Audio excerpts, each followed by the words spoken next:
Video. Okay, good morning, everyone. This is Judge Kaplan, and we have LTL Management LLC matters on for today. Are we okay? Yep, speakers. X panel. Yeah. It's unmuted. All right. Kia, you hear us, right? Yes, Your Honor. Okay. All right. Good morning. We have quite a few matters on the agenda. And let me turn to Mr. Gordon, or counsel for the debtor, and see how you wish to proceed. Good morning, Your Honor. Greg Gordon, Jones on behalf of the debtor. I think from our perspective, Your Honor, we're prepared to proceed in the order the matters appear on the agenda. Okay.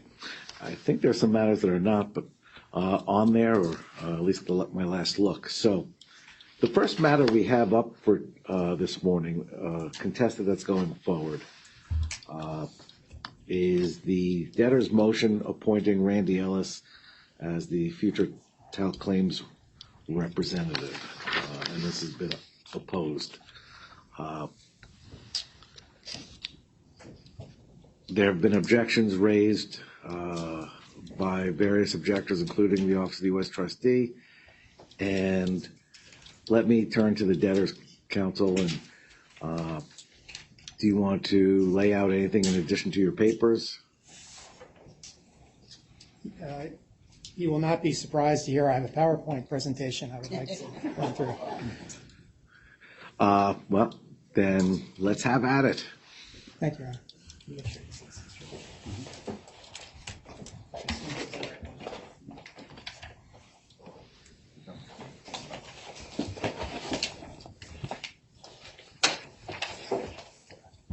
I'll note Ms. Ellis and her counsel are in the courtroom.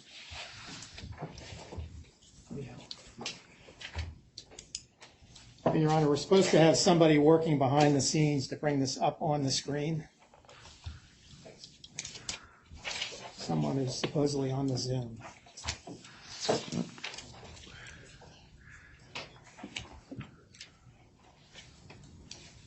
There we go.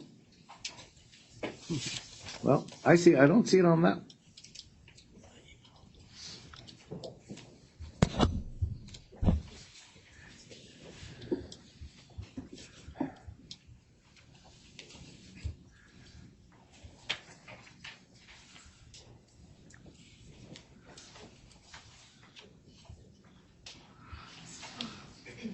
Any idea? Yeah.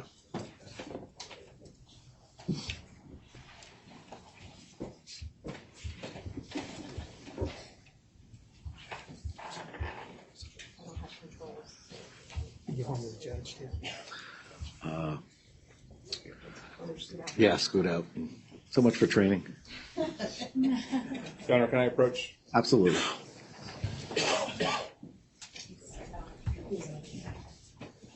Thanks a lot. I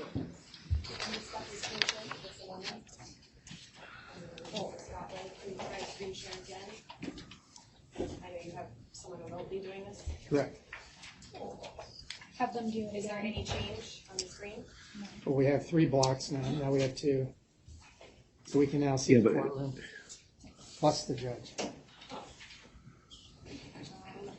This is above my pay grade, so I'd rather to call them. Andrew? Yep.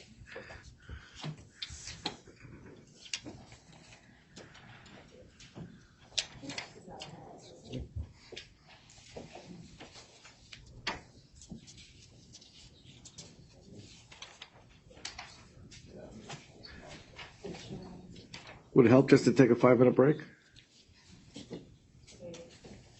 All right. Why don't we go off record? We'll start over in 5.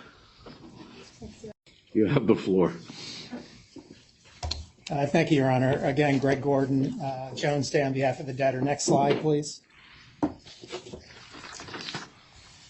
So, Your Honor, just to set the table here, this is obviously the hearing on the debtor's motion to appoint Ms. Ellis as the future claimant's representative in this Chapter 11 case. And these are kind of the key points that I'm going to make in the presentation this morning. Number one, that Ms. Ellis was appointed as the FCR in the first LTL case, and her appointment was approved by all parties, including, I think, everyone in the courtroom here today. And all the parties agreed she was qualified. They agreed she was independent. And now we're at a point where she's coming here and we're proposing her after having her be involved in the first case. And based on that, we expected that her appointment in this case would be non-controversial. She's clearly up the learning curve, spent a lot of time educating herself on the facts and on the issues. But instead, what we're faced with is a minority of claimants represented by firms we believe are conflicted by their own self-interest, who now purport to strongly oppose this appointment. And the opposition, frankly, is just based on blatant character assassination of Ms. Ellis. And I'm going to show you this morning through the slide deck that all these allegations of misconduct, of impropriety, have already proven to be false. And so from our perspective, this appointment should be approved.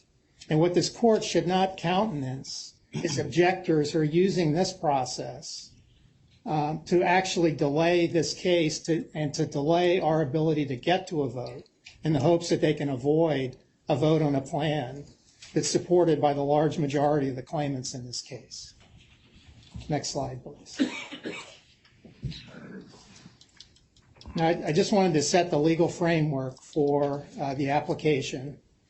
A future claimant's representative, as Your Honor well knows, is someone who is required to be appointed under Section 524G of the Bankruptcy Code. If we want to get to the end of this case and have a channeling injunction in place, which is what 524G contemplates, we need a future claimant's representative.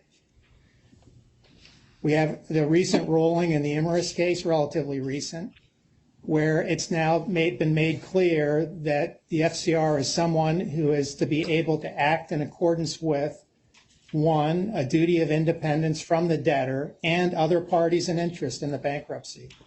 Two, someone who has a duty and can act consistent with a duty of undivided loyalty to the future claimants.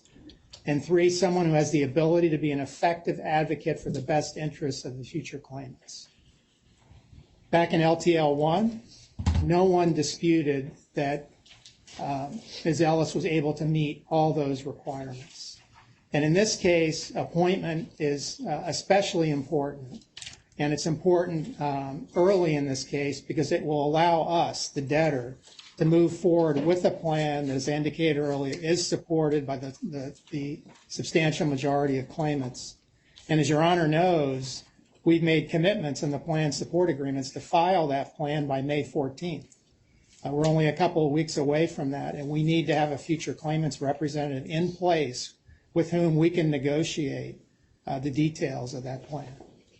Next slide, please. So if you take a step back with Ms. Ellis, this is where we were, I guess it was over a year ago when her appointment was first broached with the court. She's someone who's well known to many parties. She's someone who's been involved in complex civil cases for a long period of time. She has national recognition as a fiduciary. She's been appointed in a variety of roles as an arbitrator, a neutral, a special master, guardian ad litem, and as a mediator. And that includes MDL matters and other mass tort liability cases. Well, she still has all those qualifications. Nothing's changed. Those qualifications continue to exist. She still has that same very relevant experience today that she had then. But more importantly, she's now someone who served as the future claimant's representative in the first LTL case. As a result of that, she has knowledge about the debtor's current and future talc liability. She participated in the mediation in that case. She participated in the estimation in that case. And she's the only one who would be in a position, if appointed, to immediately engage in negotiations with the debtor and the other key constituencies on the plan terms that have been described to Your Honor. So To us, that makes her uniquely qualified to serve in this role. We won't find anybody who has the same qualifications because she's up the learning curve and she's been steeped in the issues and the facts that have to be addressed in connection with this case and the plan that's on the table. Next slide, please. Back in 2021, the support for her was universal. And we should remember that Ms. Ellis was actually proposed jointly by the two committees that were in place at that time. We referred to them as TCC1 and TCC2. And look at the comments that were made at the time by the parties that are now opposing her appointment today. TCC2 worked cooperatively with TCC1 to both submit the names of 3 potential candidates and to strike 2 candidates submitted by the debtor. Ms. Ellis was among the 3 FTCR candidates supported and proposed jointly by TCC1 and TCC2 without qualification. To go on, Ms. Ellis can adequately and faithfully represent all future victims whose disease was caused by Johnson & Johnson's talc products. Another statement in court, we did file a letter indicating that we support Ms. Ellis's appointment, and we are certainly pleased that there would be a female in the mix if that were to occur. So again, the acclaim for Ms. Ellis was universal. No one was opposing her. She was actually proposed by firms that today are now telling you that she couldn't possibly be appointed, that she should be rejected out of hand. Next slide, please. Now, Ms. Ellis fulfilled her fiduciary duty. She performed her role as required following Your Honor's appointment of her in the first case. That appointment occurred on March 18th, 2022. She continued to perform her role through April 4th, 2023. And you can just see from the declaration that she submitted the things that she did. She gathered information from the committee. She gathered information from the debtor. And with her experts, she did her own research. She engaged in the mediation process in good faith. And as she says, and I'm going to come back to this, she maintained her independence from the committee and the debtor throughout the case. So why is it, Your Honor, she's no longer qualified? What has happened so that these parties would come in here now and engage in the character assassination that you've been seeing in their pleadings and hearing from them in court? Next slide, please. So there's been a series of accusations. So the first accusation is that Ms. Ellis continued to negotiate or mediate after the Third Circuit decision on January 30th of this year. That's accusation number 1. Number 2, Ms. Ellis considered submitting, but she didn't submit, a declaration in support of this second bankruptcy case. Number 3 is that unbeknownst to Ms. Ellis, her name appears as the claims administrator in the debtor's plan term sheet. And then number 4, she has not adopted the positions of these law firms and the U.S. trustee who opposed this bankruptcy case and the proposed plan. Those are the 4 accusations that when you read their pleadings and you hear what they say in court, that's what they're accusing her of, and that's why they're telling you you cannot appoint her in this case. So let's go through these one by one. Next slide, please. Okay, accusation number 1. That Ms. Ellis continued to negotiate post the Third Circuit decision. So first of all, Your Honor, what she was doing in that respect was required by Your Honor's mediation order in the first case.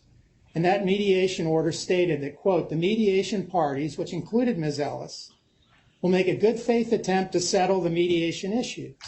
The mediation parties, either personally or through a representative with authority to negotiate and settle the mediation issues, will make reasonable efforts to attend all sessions scheduled by the co-mediators to which they are invited to attend by the co-mediators.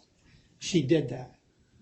And then in your text order dated March 23, 2023, you stated the parties are urged to continue informal settlement negotiations. She did that. Now, the TCC filed pleadings, the U.S. trustee, other parties, and they're shocked and amazed. They can't believe that she was actually involved in negotiations post January 30. And they say that even though they were doing the same thing. They were doing the exact same thing. So next slide, please. So we know from Mr. Moulton, his deposition was taken. He was directed not to answer questions about his conversations with Ms. Ellis, but by just having this objection made, he's basically reflecting that they were having these negotiations or discussions with Ms. Ellis. And frankly, this activity is confirmed by the TCC professionals' own time entries. So next slide, please. So this is just a few of them, Your Honor, but looking at their fee applications for January and February, just go down the list. These are descriptions of time based on settlement discussions, plan alternatives, and the like. You got Brown Rudnick, Otterberg, FTI, the Brattle Group, and there were others as well. I think in total, there were over 225 hours spent on settlement and mediation matters in the first month following the Third Circuit's decision in that February timeframe. And so for them to accuse her of engaging in misconduct for the very same conduct they were engaged in just shows how weak and spurious these allegations are. Next slide, please. And Mr. Moulton, he had reached out to me by email on March 24. Well, that was almost 2 months after the Third Circuit decision. Consistent with the court's text order, the ovarian cancer representatives of the TCC have prepared a proposal that would resolve present and future ovarian cancer claims. Well, I guess he engaged in misconduct by sending that email, even though, again, it was strictly in accordance with, as he references, Your Honor's text order. Next slide, please. So in accusation number one, that is not a legitimate basis, in our view, to reject the motion for her appointment. Just absolutely no basis whatsoever for that. So the second accusation goes to the draft future claimants representative declaration. So if we start here, Your Honor, where this gets its start is in a board presentation, which was turned over to the other side in discovery in connection with the PI motion. And that board presentation reflected the debtor's belief at that time, this is on March 28th, that Ms. Ellis, Ms. Ellis would sign a declaration in support of the Chapter 11 case, and that she might sign a plan support agreement. And in the box underneath, we actually have the exact language out of the board minutes. Separate discussions have occurred. FCR is supportive of a second Chapter 11 case in the event the current case is dismissed. FCR has agreed to sign and submit a declaration in support. In addition, discussions are ongoing to obtain a plan support agreement. That's what's contained in that presentation. That was the belief at the time. Next slide, please.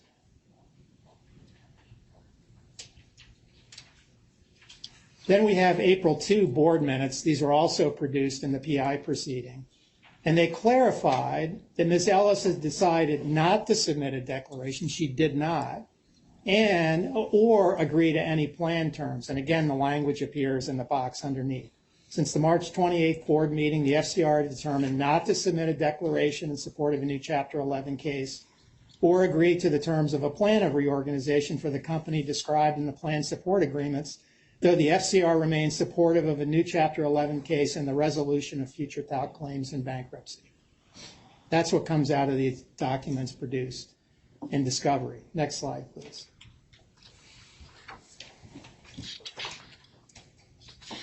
And this was confirmed in the deposition taken of Mr. Kim. You can read down, and he basically acknowledges exactly what happened in terms of the board meetings. The question is, FCR has agreed to sign and submit a declaration in support of a new Chapter 11 case. Those are the words, right, that comes out of the board presentation. That's exactly right, the filing of a new Chapter 11 case. And it was later reported that was not happening. And then later it was reported that she was unwilling to sign a declaration, right? That she chose not to, yes, sign a declaration. And the FCR, Ms. Ellis, chose not to execute that as well, correct? Correct. Any plan support agreement, she did not choose, she did not submit any plan support agreement. Next slide, please.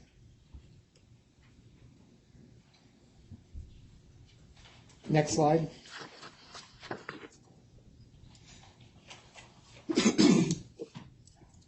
Whoops.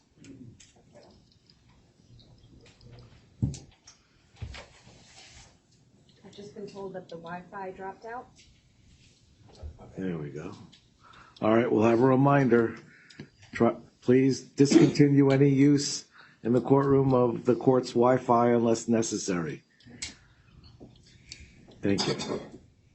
So, Your Honor, what was in the documents was confirmed by Mr. Kim's testimony and then from Ms. Ellis's declaration, where she says, I declined to sign a declaration in support of the filing.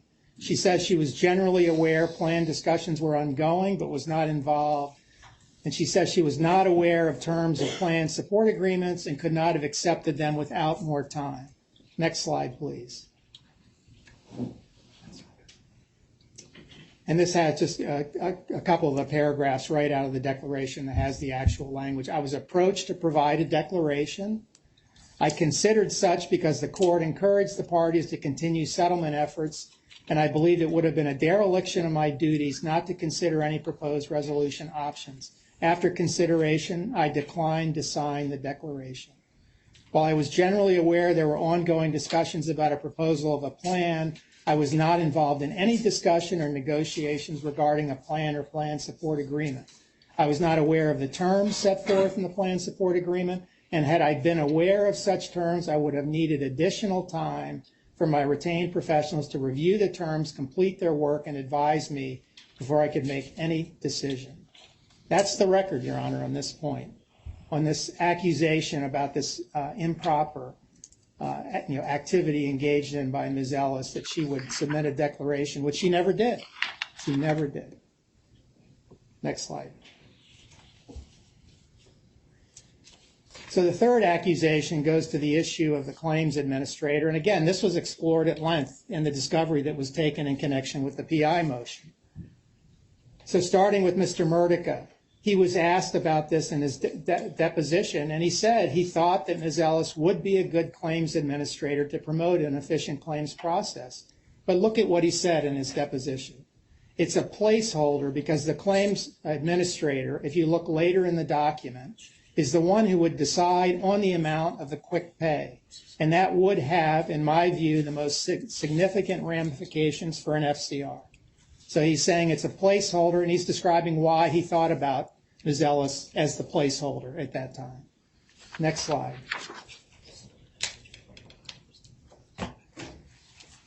Mr. Watts, his deposition was taken as well. He pretty much said the same thing that Mr. Murdica said about Ms. Ellis. He says, Ms. Ellis has a superior knowledge base to anybody else Mr. Watts could think of for the role, which would promote a situation where the claims were being administered as fast as they can, with the goal of paying every existing client within 1 year of plan confirmation. So that's what he's thinking. But the next slides, I think, are critical. Go to the next slide, please. But on the question of whether Ms. Ellis knew anything about this, the record is, again, consistent and clear. To Mr. Murdica, did you have any conversations with Ms. Ellis about her serving as claims administrator? Answer, no. Do you know if anybody did? Answer, I don't know, but I don't think so. I'm not even sure you can be an FCR and a claims administrator, so it was just a placeholder. Next slide. Same for Mr. Watts. And did you have any conversations with Ms. Ellis about her potentially serving as claims administrator? Answer, so I don't recall that. I don't recall a specific discussion with her about her serving as claims rep, claims administrator, although I do think she is the individual most highly qualified to do so. But if there were any doubt, then you look to what Ms. Ellis has to say about this. And next slide, please. From her declaration, at no time was I offered, nor did I seek or accept any promises in exchange for supporting any party's position. I have no knowledge of my name being included on documents prepared by the debtor as a claims administrator of any proposed settlement or plan, and had no control over the actions of the debtor. Again, all of this is completely consistent. The record establishes again that these accusations just have no foundation at all with respect to the objections that have been leveled at this point against Ms. Ellis. Next slide, please. So accusation number 4, that Ms. Ellis, she should be disqualified because she hasn't adopted the positions of the objecting parties in this case. And you can see this from just reading the objections themselves. And they make clear that no one would be qualified as an FCR candidate in this case unless they were to support the minority position that's being advanced by the law firms that are making so much noise in this case. So from the Monty Reichel opposition, and there's many examples, but here's one. Unless and until there was credible evidence that the debtor's liabilities, not including J&J's independent non-derivative liabilities, exceeded $61 billion, Ms. Ellis's only duty under Third Circuit precedent and state tort law and the Constitution of the United States of America was to preserve future claimants' rights to full recourse in the tort system. In other words, dismissal. That's why Monty Reichel's opposing her. That's why Monty Reichel has objected to her fee applications in the other case. She thinks she had no business talking to anybody about a potential consensual plan in a bankruptcy case, and for that reason, she should be disqualified. Similarly, with Paul Crouch, quote, any appointment of an FCR at this time would have to be limited to protecting the state law jury trial rights of future claimants against the debtor, close quote. Unless you agree with us that the case should be dismissed, you are not qualified to be a future claimant's representative. So think about that. These parties that come in here and tell you that she should be disqualified because she's not independent are telling you that the reason she should be disqualified is because she's not aligning with them. That's the exact opposite of independence. She should not be appointed because she hasn't come up to this podium or filed a paper that says, I agree this case should be dismissed. I agree this plan should not go forward. I agree that the majority of claimants shouldn't be allowed to vote. That's why they want her disqualified. Next slide, please. And again, I don't think there's any question based on this record that Ms. Ellis is independent. She said she understands she has a duty of independence.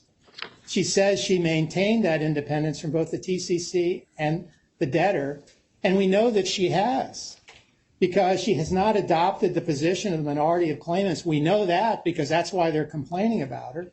And we know that she didn't submit a declaration in support of our case, this second case. We know she didn't sign a PSA because she's not aligned with us either. That doesn't show bias. That establishes her independence. Next slide. So nobody's lying. I can't tell you how many emails that we're seeing like this. We need to get to the bottom of who is telling the truth and who is lying prior to the court hearing argument on the appointment of an FCR. Nobody's lying, Your Honor. I just showed you the record. The testimony is consistent. They can say that people are lying, but they have had discovery. They've seen the documents. They've taken depositions. They know that nobody's lying, and nobody is. Next slide. So just to conclude, Your Honor, Ms. Ellis has the same qualifications and the same experience she had when you appointed her the first time. In addition to that, she now has considerable knowledge and understanding of facts and issues that no one else has.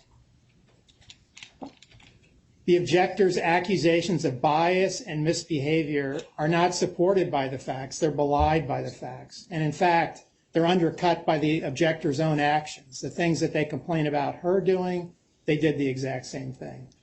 Ms. Ellis has done nothing wrong.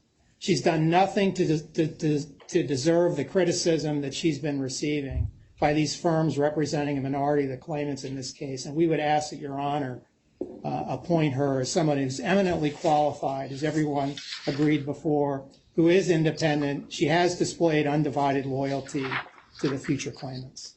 All right, thank you, Mr. Either for the TCC? Motion.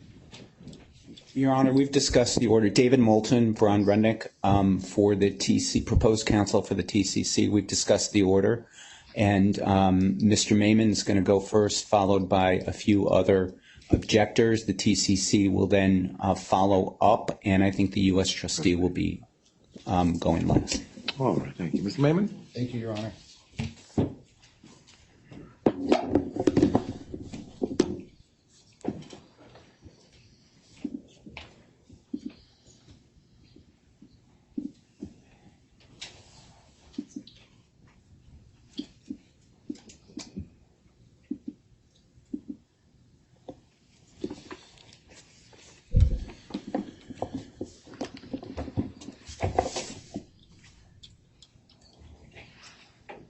Yeah, Your Honor.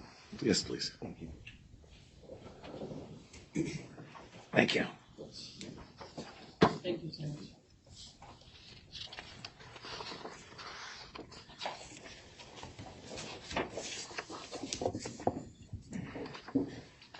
Thank you, Your Honor. May it please the court. There are multiple independent grounds requiring the denial of the instant motion. You will hear from others with regard to various aspects of each of those independent grounds. What I'd like to concentrate, Your Honor, are the facts that deal with one aspect of them that hopefully cover many of them, but we're trying to coordinate that. Histrionics aside, and a self-imposed and imposing on others deadline aside, this is a new case which requires the court to deal with motions that are brought anew. And it really doesn't matter what happened the first time in Ms. Ellis's appointment the first time, or quite frankly, as far as I'm concerned, her qualifications and her history as serving as special master and as serving as a guardian ad litem, although guardian ad litem we all know is very, very different, because a guardian ad litem represents those who are incompetent. No one who Ms. Ellis seeks to represent the interests of is incompetent. And we're going to see why that's very important with regard to the inevitable conclusion that this motion must be denied. This gets down to the deal that was made between Johnson & Johnson and various law firms who claim to support their efforts. Over and over, the mantra is majority minority. It's an illusion. It's false. There's no evidence to support it. There's just the debtors' claims and their lawyers' claims and a bunch of first names on a bunch of lists. But there's no record in front of this court of any support for a plan aside from lawyers, no record in front of Your Honor with regard to any claimant supporting it, and the insistence to keep saying it and saying it and saying it over is the attempt, quite frankly, to normalize the outrageous. Mr. Watts testified that it would be outrageous to go to a claimant at this point to seek support. It would be a violation of the bankruptcy code, the anti-solicitation. And yet we hear it over and over and over again, because when you have nothing else, you have to normalize the outrageous. This sensational deal for $8.9 billion, which is also illusory, is embodied in the plan support agreements. And there are several aspects to that which bear upon the motion that Your Honor has in front of him. First of all, we know that the plan support agreement is dated. It's dated March 21st, 2023, including all the exhibits. And we know that Exhibit B is the term sheet to the plan, and that is the material terms of the Chapter 11 Plan of Reorganization. These are the material terms. And so we are going to look at what those material terms are and what Ms. Ellis's role was in getting there, not in trying to settle anything, but what her role was in that regard. But there are other aspects to the plan support agreement which are important. Number one, the rule on amendments. And because LTL, the debtor, is a debtor in possession, it cannot, without the permission of this court, amend any contracts. And so this contract, which we're going to see, cannot be amended. Number two, it says it's the entire agreement. And so there is no parole evidence, there is no intentions, there is no placeholders, there's nothing else. This is the entire agreement pursuant to the contract, and contract laws in New Jersey are very clear on this. And finally, specific performance, that the debtor acknowledges here that this is not something that can be cured a breach of by simply damages. And so this is the deal. And ultimately, it's the term sheet, which are the material terms of the deal. So let's take a look at what they are. And there are three critical terms that are dispositive of this motion. Number one, Randy Ellis will be the claims administrator. It's not the TCC that's making it up. It's not Mr. Crouch. It's no one. It's the term sheet that LTL entered into and J&J entered into with these lawyers. Number two, she agrees that no more than 1/3 of the trust of the trust corpus will be assigned to future claimants. Those are people that supposedly she has a fiduciary duty to represent.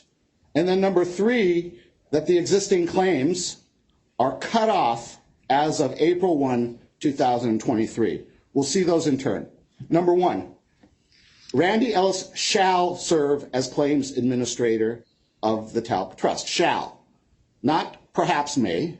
Not somebody, and we'd like to think she'd be a good person.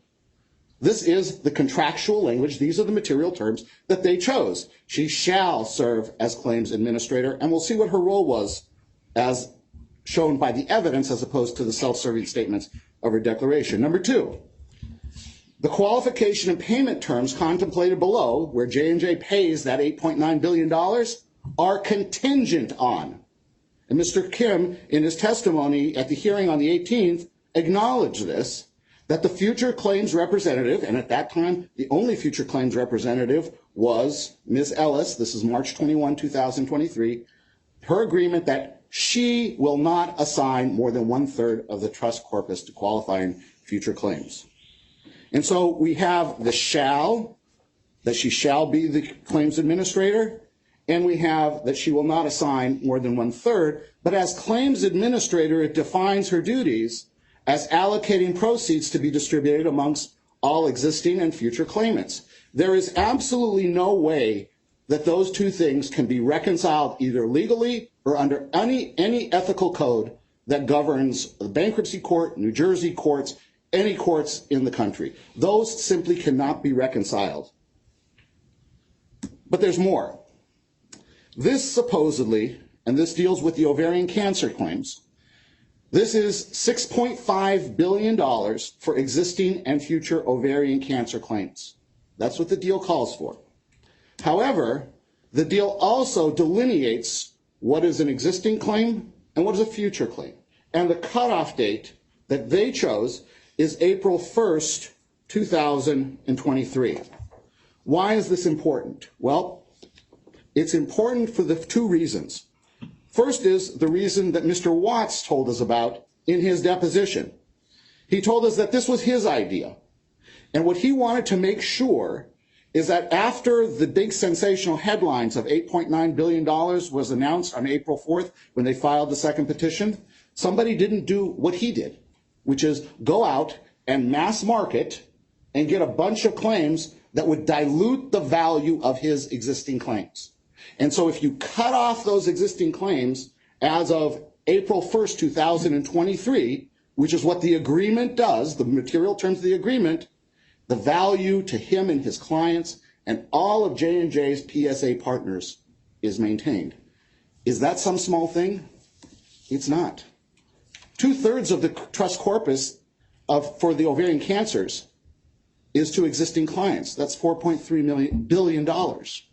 If they have 75%, which they don't, and which is simply made up, but if they do, that's $3.25 billion, or 3.25 billion reasons why April 1, 2023 is an important date.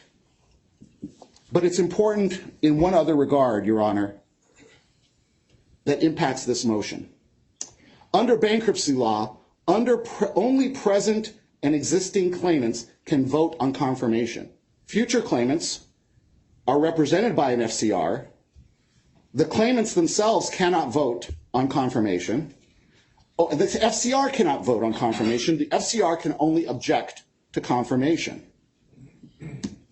And so what happened here is J&J and its PSA partners dealt away the voting rights of every woman diagnosed or retained a lawyer between April 1st, 2023 and confirmation.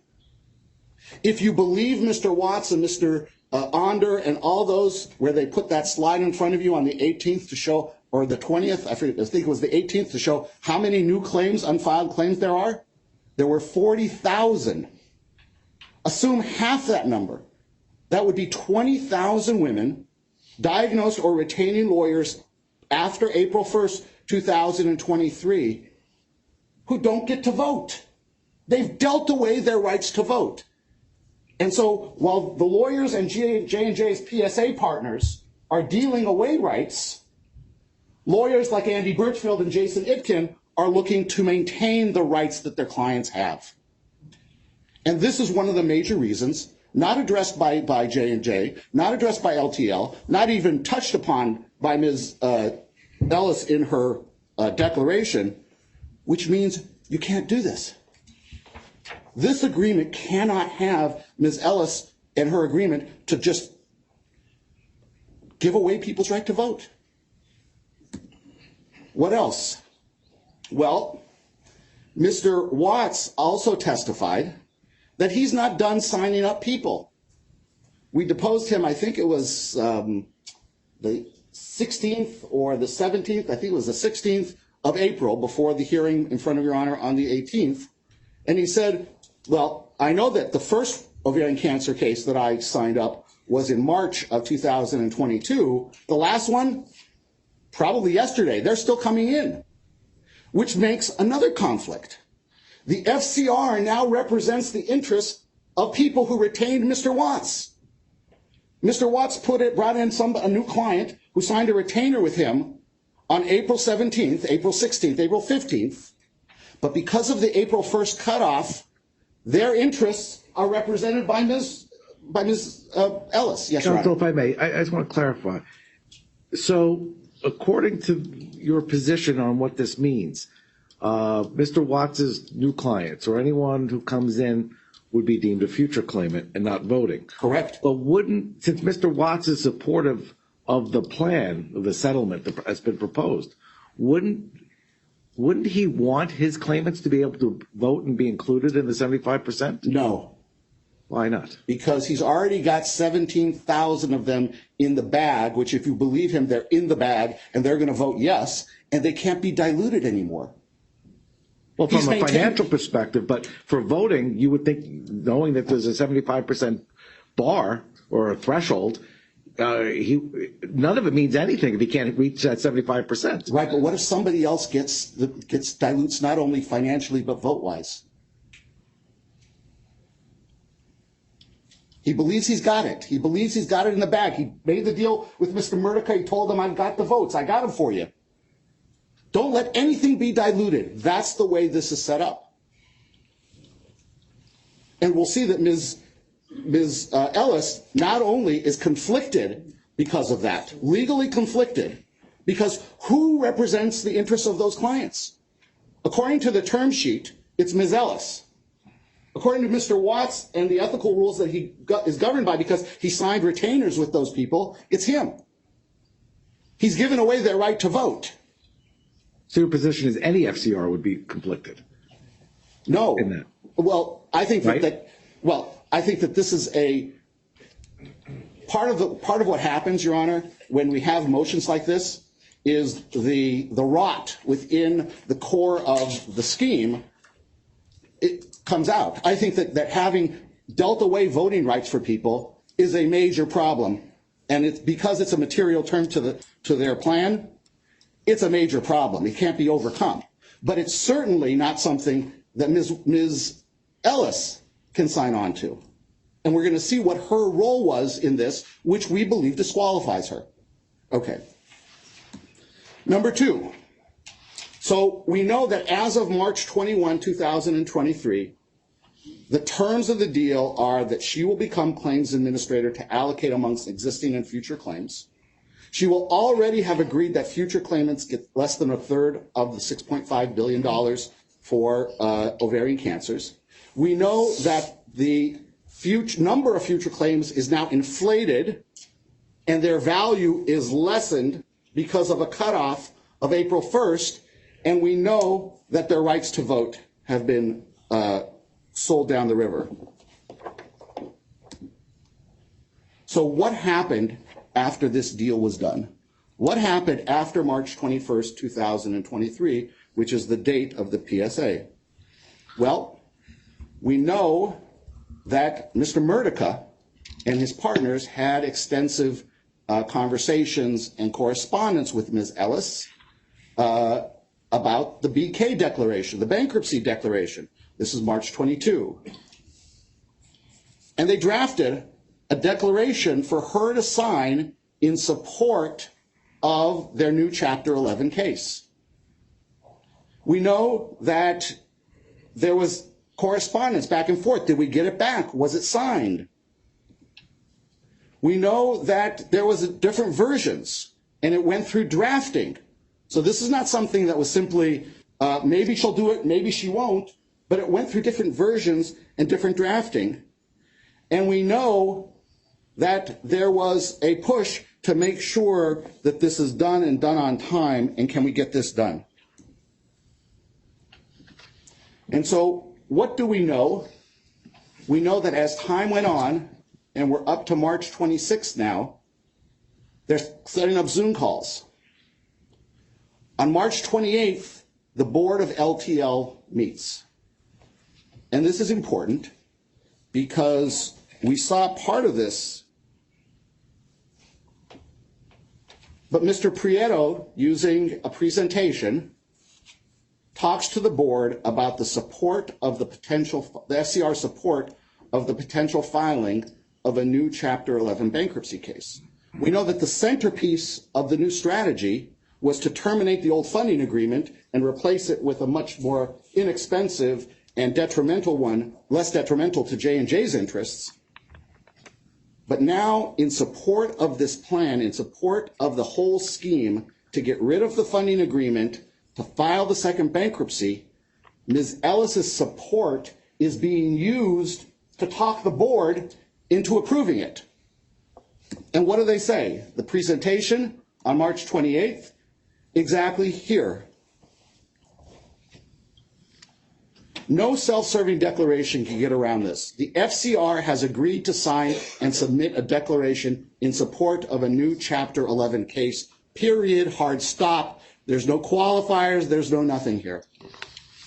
If there's a new Chapter 11 case, and at this point, correct me if I'm wrong, en banc had already been unanimously denied by the Third Circuit, and all that was pending was the dishonest motion for a stay because they claimed that they were going to go to the United States Supreme Court, when meanwhile what they really had planned was getting all their ducks in a row to refile for bankruptcy. And in addition, discussions are ongoing to obtain a plan support from the FCR.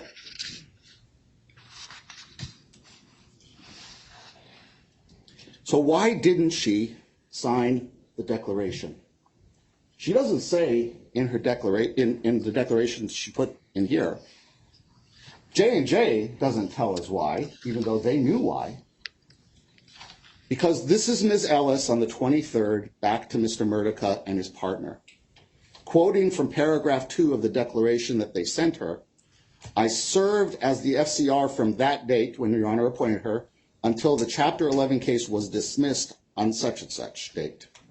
And her notes, I am still serving, so hard to sign as is. Thoughts? Well, what does that mean? First of all, it contradicts the declaration in support of this motion. What I hope it means, what I really hope it means, and quite frankly, having had an opportunity to meet Ms. Ellis, what I trust that it means is that she realized that she had an irreconcilable conflict while the first case was pending to do this. I don't think it's been well thought out that that conflict is anywhere gone, but she had a conflict. What's the conflict? The ovarian cancer conflict. She, as FCR, had a duty of undivided loyalty to the future claimants in the first bankruptcy, not an abstract duty, a duty of undivided loyalty to those people.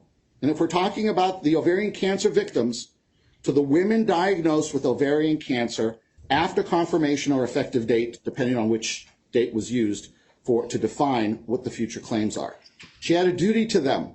She also had a duty to make sure that anyone who had interests adverse to the people she had the duty to, she had to protect her fiduciaries. And so what that means is that for LTL1, all of the women with ovarian cancer who were present claimants, she did not have a duty to them. In fact, she had to protect the people she had a fiduciary duty to, the future claimants, to the extent that there was any adversity. Now we have LTL2, and we have the now imposed April 1, 2023 cutoff date. Those same future claimants are still there. You can't get rid of your fiduciary duties just because a case ends. It doesn't work that way. She still has duties to those people who Your Honor appointed her to represent in LTL1. But what happens with the people she was adverse to in LTL1? They now become her clients. They're now there. And she owes them the same fiduciary duty that she had with people who were adverse 2 months ago. That is an irreconcilable conflict. I don't understand why. I understand why the debtor doesn't want to talk about it. I don't understand why Ms. Ellis doesn't want to deal with it. It should be the first thing that was in the declaration, trying to deal with that. There's another conflict. In LTL1, she was assigned to represent the duty of future ovarian cancer victims and future mesothelioma victims. Those same individuals are in LTL2. And she had a fiduciary duty to them that to whatever extent there was an adverse party, she had to protect their rights.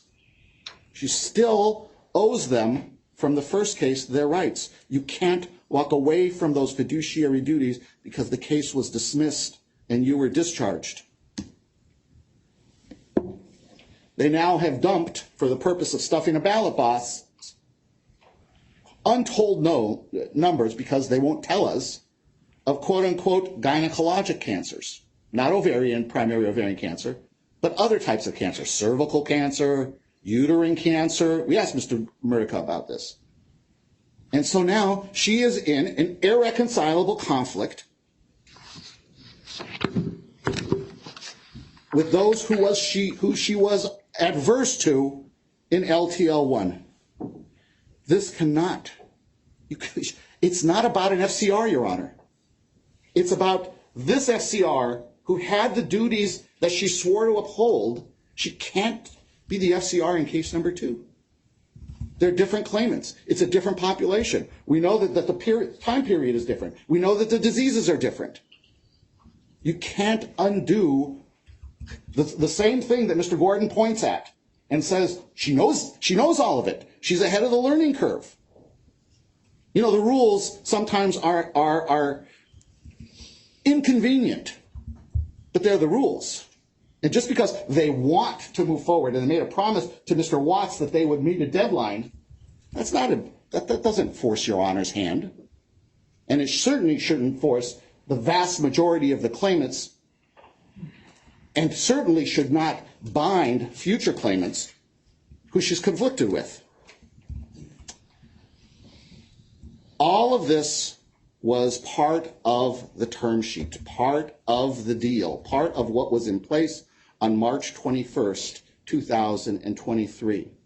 We saw Mr. Murdica in the correspondence, Zoom meeting after Zoom meeting after Zoom meeting, version after version of the term sheet.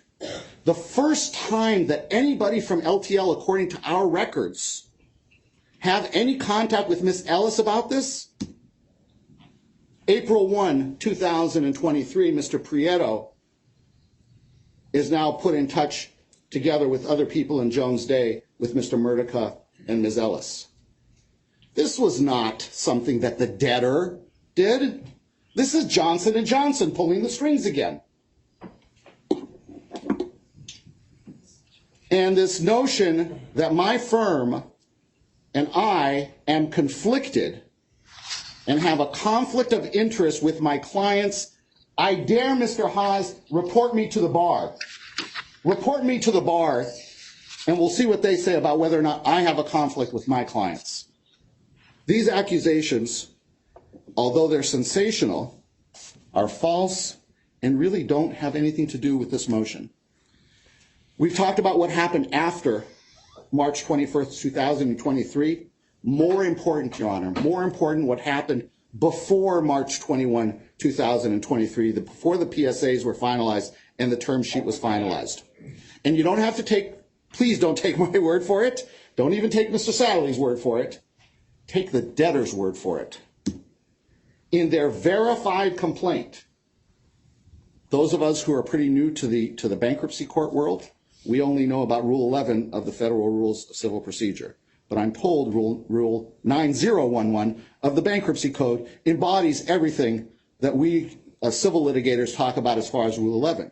Moreover, we all know what it means to have a verified complaint and the representations of thoroughly investigating the facts asserted within that complaint. And so this is what the debtor filed as a verified complaint, signed by the very lawyers who are up telling you a different story now. They say that following the ruling of the Third Circuit, with the assistance of the mediators, and let me stop there, we had a motion to appoint Judge Schneider and Mr. Russo again as mediators. We were ready to oppose. Judge Schneider took his name out, and J&J withdrew the motion for Mr. Russo. And so that part of it we don't have to talk about. But the mediators and the encouragement of the court, negotiations continued between the debtor and J&J and various plaintiff law firms and the future claims representative. Negotiations. And what were those negotiations according to the verified complaint? They ultimately culminated in an agreement, and that agreement has been memorialized as a series of plan support agreements. And so, according to LTL's own verified complaint, Ms. Ellis was part of the negotiations that ultimately culminated in the PSAs. We know that the PSAs incorporate and say the material terms of the agreement are the term sheet, and the term sheet tells us all we need to know. This term sheet is agreed to by debtor, payers, the attorneys for talc claims and signatories to the PSA, and the future claims representative appointed by the bankruptcy court. That's a contract. You don't need any parole evidence, and I remember the parole evidence rule from law school, but you don't need anything. And you can't put in a declaration of hearsay by a non-party to walk your way around this. This is the debtor's own statement. This is J&J's statement. This is Mr. Watt's statement, because they all signed the contract. This term sheet is agreed to by debtor and the future claims representative appointed by the bankruptcy court. On March 21, 2023, Randy Ellis was the future claims representative appointed by the bankruptcy court. According to J&J, according to the contract, according to LTL, according to Mr. Watts, according to the verified complaint, she agreed to this. Now, she may want us to come in and disavow that, but for the reasons that my colleagues are going to talk about, the court cannot ignore this, and the court cannot appoint her in its face. And so what do we have? At the end of the day, we have a deal stemming from negotiations with Ms. Ellis and agreed to by Ms. Ellis that number one asserts that she shall become the future, she shall be the claims administrator to allocate amongst existing and future claims, that she already, as a contingent term that the whole deal is premised on, will have agreed that the future claimants gets less than 1/3 of the $6.5 billion allocated to the ovarian cancer victims, that the future claims are numerically inflated and dollar-wise devalued by setting the cutoff date as of April 1, 2023. Those are the people that they claim she's going to represent, and their voting rights have been dealt away. The facts are so damning, Your Honor, that you need a PowerPoint that doesn't talk about this case and what happened here, but just talks about expedience and hysterical claims of a majority wanting to do this.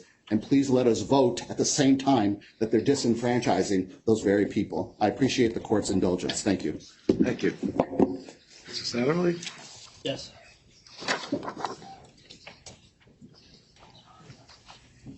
Good morning, Your Honor. Joe Satterley, Case McLean, Satterley, and Greenwood. Good news is I don't have a PowerPoint for this part, and I'm going to be brief. First, what's going on here? The debtor wants this FCR quickly so they can cram down this case.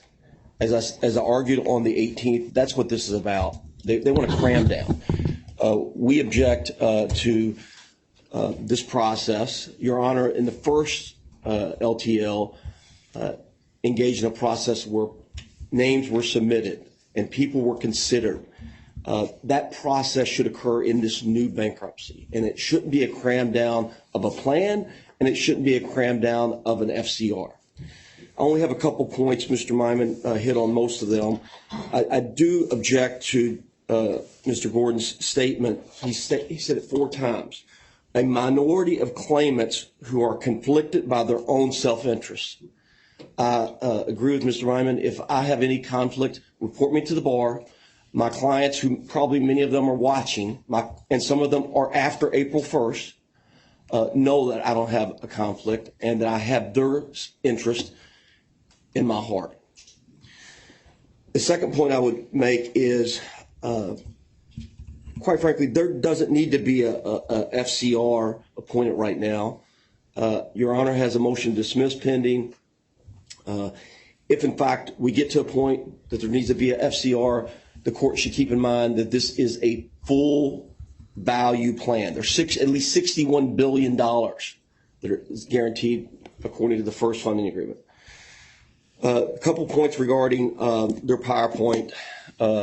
Slide number 24 is quoting me Friday night at 10 o'clock Eastern time, 7 o'clock. I was in San Francisco on a date, and I sent this email because it became obvious. Too much information. Go ahead. It was a fun date, but I think the Warriors were playing also. They lost, but I sent this "Who is lying?" because it became obvious to me, just comparing the declaration of Ms. Ellis to what was submitted to us before the 18th and on the 18th. There was definitely something not true. So I asked for her deposition on Friday night, and I was never obviously given her deposition. At this point, it's not necessary because it's so obvious that she cannot serve in the roles of an FCR.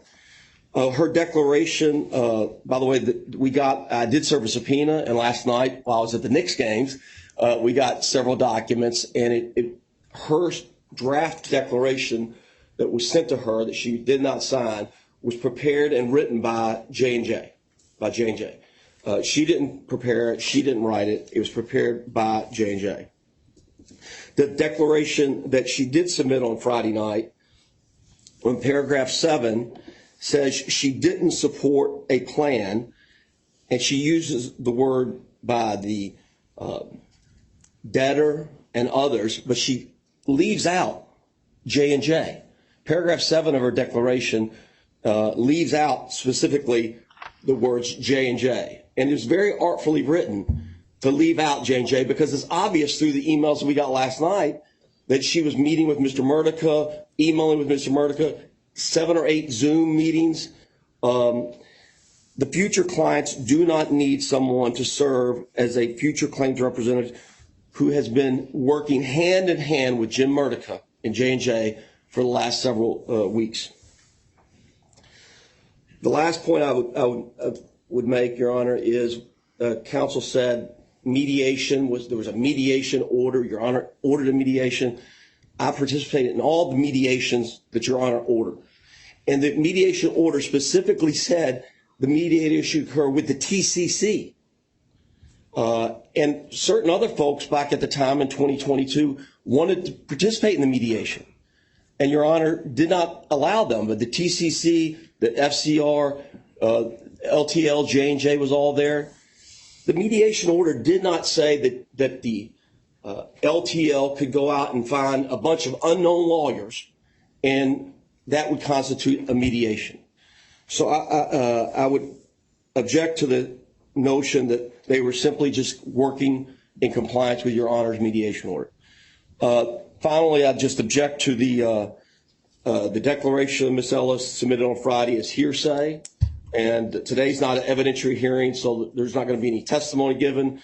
But I would object under the rules of evidence that's hearsay. And the submission by Mr. Gordon regarding Mr. Murtica's testimony, once again, today's not an evidentiary hearing, so those are improper. And those questions were asked in relationship to the PI, the PI motion, not the FCR motion. With that, Your Honor. Yes. Don't go. I just have a question. Okay. Both you and Mr. Maiman, I think, referenced the discussions or supposed discussions between Ms. Ellis and Mr. Murtica, or the debtor. And there are, and this court has had, pre-PAC asbestos cases where there's been a lot of activity pre-petition with a potential future claims rep who's not yet appointed, but who acts as a fiduciary. And there's obviously communications. Why is it problematic here? Can I answer If that? you look at as a pre-PAC, or even though maybe for 2 hours, 11 minutes is a pre-PAC. So if for a month and a half, because we know that's how long it was going on. It was going on for 2 months ever since the Third Circuit opinion. If they had gone to somebody else and said, we're going to do a pre-PAC, like any pre-PAC, and we want you to be the FCR, and we want you to be fully informed, that would be a different issue. When she did this for this so-called pre-PAC new bankruptcy, she still was the FCR for those, and she had the fiduciary duties to the claimants, future claimants in LTL 1. She cannot be the FCR for the claimants in LTL 2. It's a clear conflict. That's the problem. The simple answer, she was already in the capacity of FCR at the time this was going on, when all these secret negotiations were going on with these unknown attorneys. So I hope that answers Your Honor's questions. Right. And I didn't address the law because of Mr. Moulton, I believe, will address the law. But under the law that he will address, she cannot be appointed. Thank you, Your Honor. All right, thank you, Mr. Sadley. Mr. Moulton or Mr. Thompson? We're going to let Mr. Thompson go based on his assurance to me that he's going to be quick. They always try to cabin you, Mr. Thompson. There was no assurance. I'm kidding.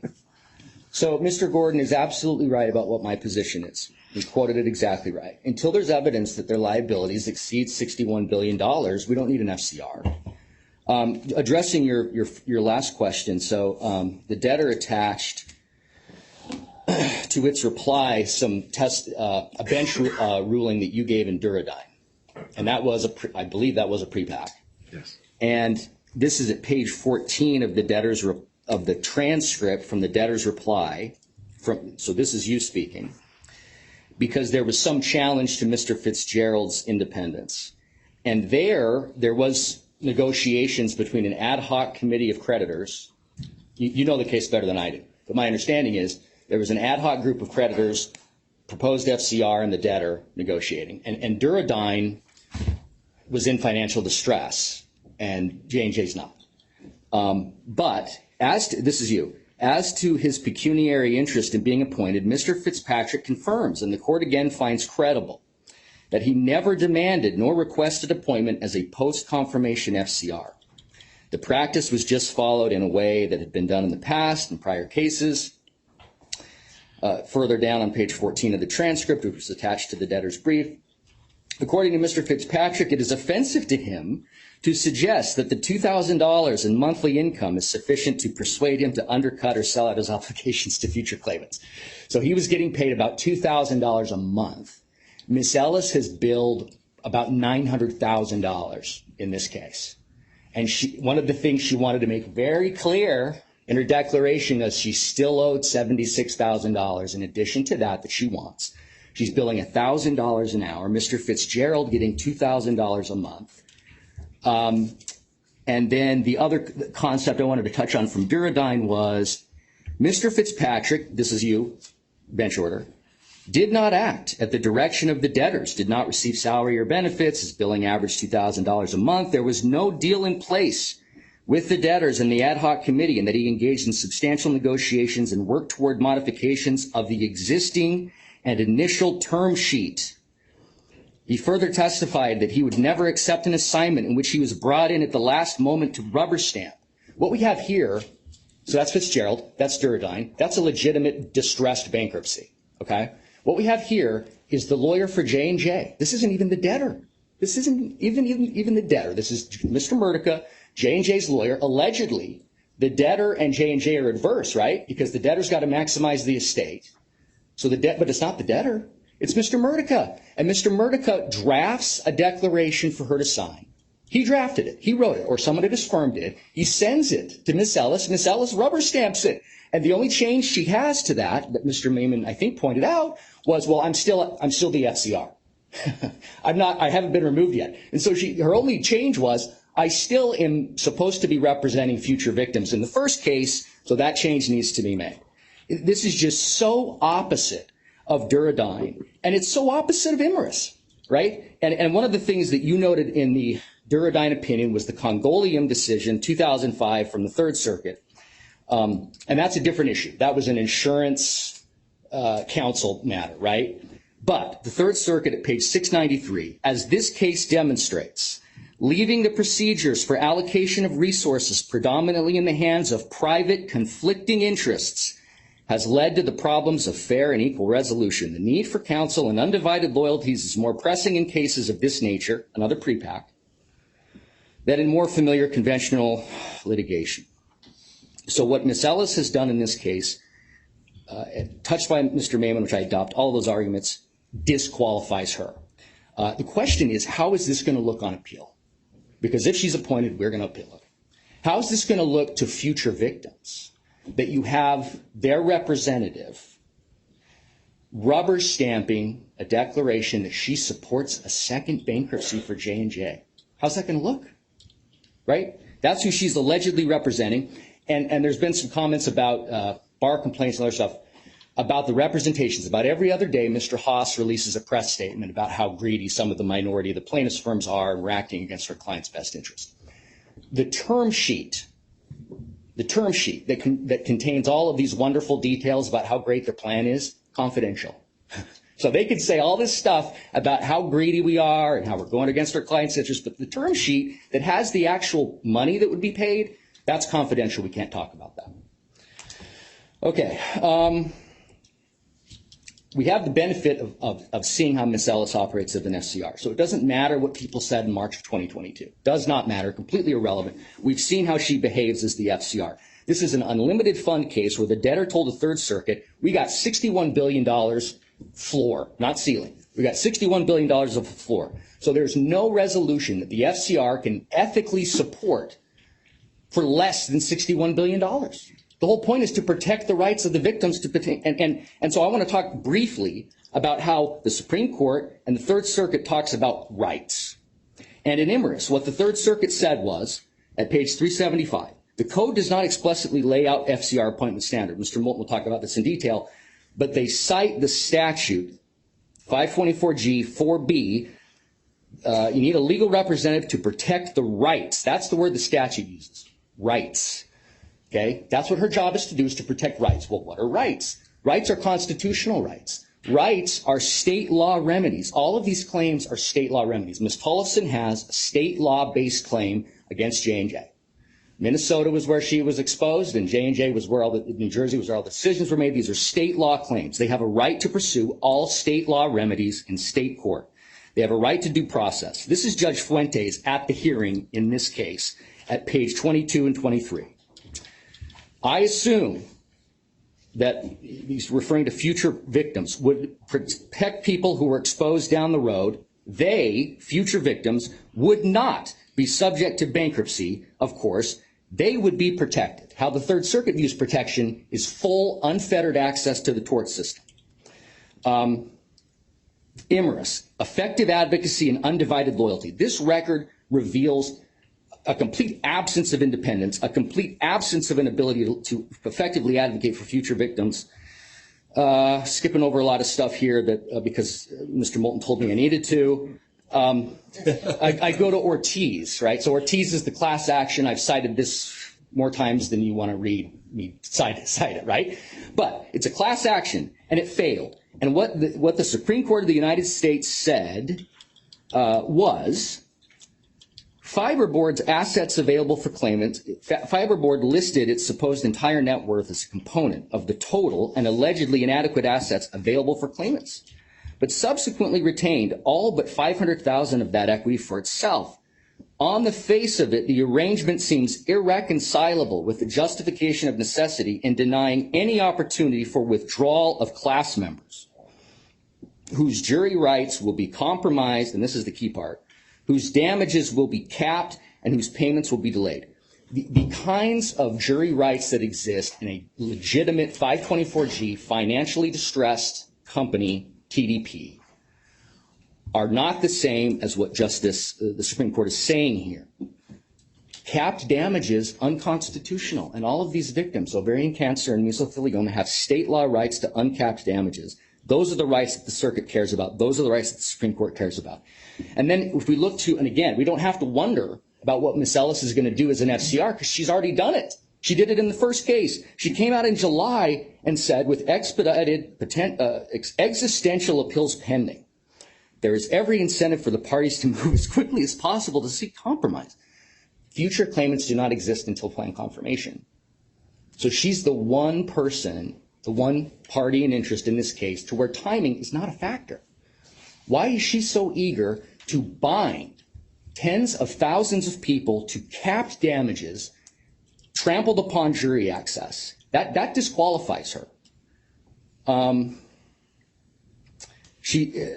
tried to be helpful. I objected to her fees and expressed my opinion about why she shouldn't be getting fees after the Third Circuit decision. And she never really addressed through her counsel my arguments, but she did say that her job, and this is her response, 3816 document dated March 2nd, the Walsh firm and their experts will continue to represent the interests of future claimants as they in their professional judgment deem necessary with the goal of maximizing recovery, either by way of future litigation or settlement. So what she's saying there, I think, is it's her job.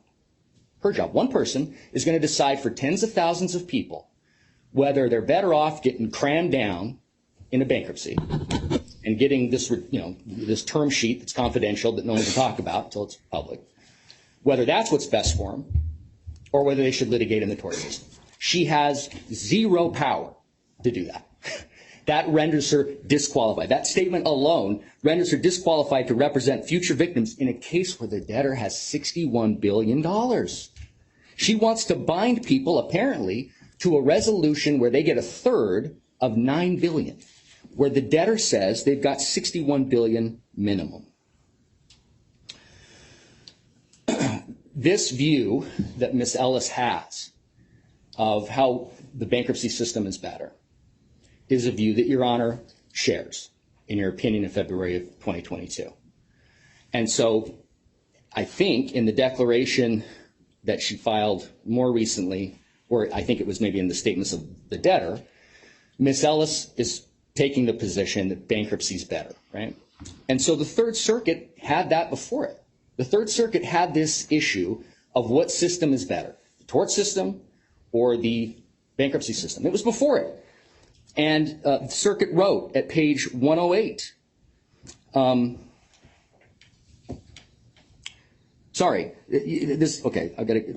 take LTL at their word. Okay, this is, I'm sorry, page 99. The bankruptcy court, talking about Your Honor, ultimately saw the bankruptcy forum as having a superior ability compared to trial courts to protect the claimant's interests, viewing this as an unusual circumstance that precluded dismissal. At the same time, the bankruptcy court grappled with existing circuit case law. It's the bankruptcy court, the court believed, that presented a far more significant issue than equitable limitations on bankruptcy filings. Which judicial system better served tout claimants, the state, federal court trial system, or a trust vehicle established under Chapter 11? Answering the question, it provided a full defense of its strong conviction that the bankruptcy court is the optimal venue for redressing the harms of both present and future tout claimants in this case. So that's the circuit quoting their opinion, and that's an opinion about what's better, the court system or the bankruptcy, than Ms. Ellis shares, okay?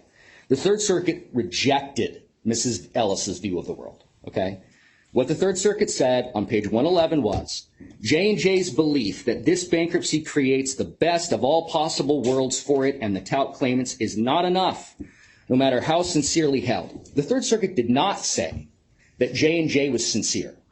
What the Third Circuit said was, even if, assuming they're sincere, it's not enough.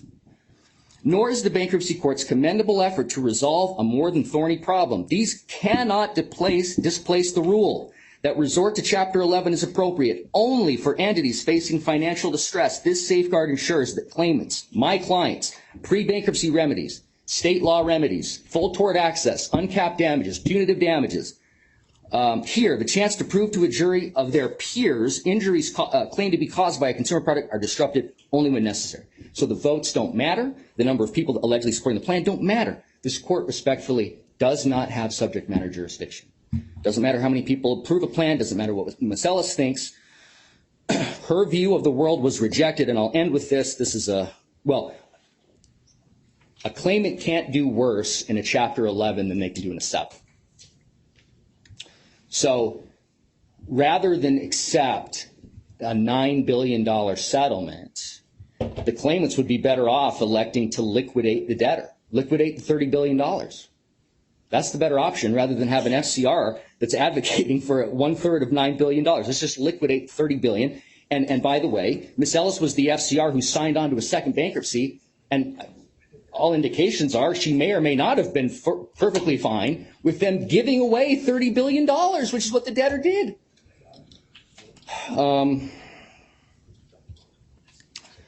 This perversion of 524G by the debtor, they said in their reply, objecting parties may pursue dismissal, but this Chapter 11 case and the protection of the rights of future claimants cannot be put on hold. They're so eager to rush forward and bind people that aren't sick yet, because that's really what this is about, Judge.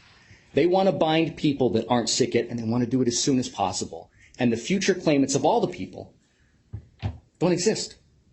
And so I would urge you to not appoint Ms. Ellis, but if you do, she can only represent claimants as to the debtor. She cannot represent claimants against J&J for J&J's independent, non-derivative tort liability. That's combustion engineering. They said Basic and Loomis, who probably had about $50 between the two of them, weren't entitled to a channeling injunction because they didn't file for bankruptcy and they didn't have a separate FCR. So Ms. Ellis cannot represent future victims against both J&J and LTL. Thank you for your time. Thank you, Mr. Thompson. I thank Mr. Thompson for that short presentation.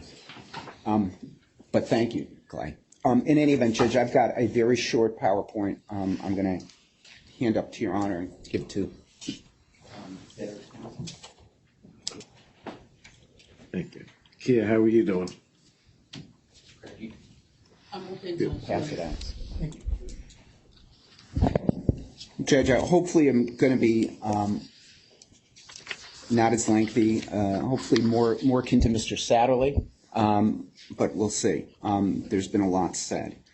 I view this as a again, I've mentioned it a number of times. David Moulton, proposed counsel for the TCC, the Tau Claimants Committee of Brown Rudnick, and we're pleased to be here as usual, Judge, presenting in front of you on something that's very important.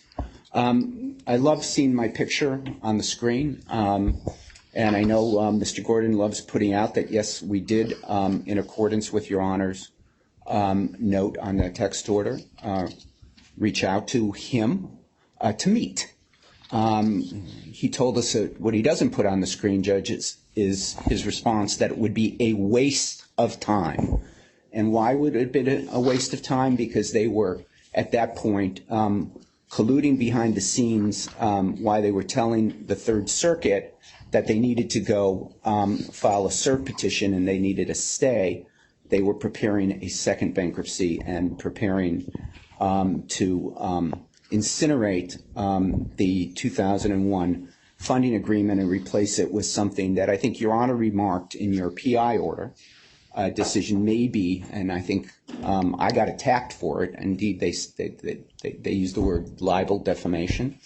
The largest fraudulent transfer in the history of the United States. That's something we'll get to eventually, but I'm going to really want to put a point on that. Number two, we've heard, and I know others have talked about it, but I want to reiterate something. The mantra that has been beaten without evidence, without a record, said here by Mr. Gordon earlier today, that the objectors represent a minority of the claimants. Quote, minority of the claimants. How do we know that? We don't, Your Honor. There's no record for it. Who are they? I know we've had ad hoc committees of law firms, not of claimants, of law firms. And those, we haven't seen a 2019. We haven't seen the retainer agreements. We haven't seen all of that. We'll get to that at some point if this case proceeds, maybe sooner rather than later. But that's just a misrepresentation. That's just advocacy, Your Honor, without a record. Number two, that these folks who are objecting are motivated by self-interest. What do they mean? Well, they've referred to it. I think they've talked about common benefit funds. I'm at this business long enough to know that's a straw man. Common benefit funds aren't mutually exclusive. They're often dealt with in a bankruptcy as they are outside of bankruptcy. I've lived since 2003 with bankruptcies and plans that deal with common benefit funds. Indeed, the opioid benefit bankruptcies dealt with those as well. But talk about motivated by self-interest. What the proponents of this fast track cram down second bad faith bankruptcy don't say is that the law firms who purport to represent the claimants that have not yet been disclosed or not yet have agreed to anything stand to make 33 to 40% in attorney's fees. And as Your Honor remarked, where did these claims come from? Where are they? Who are they?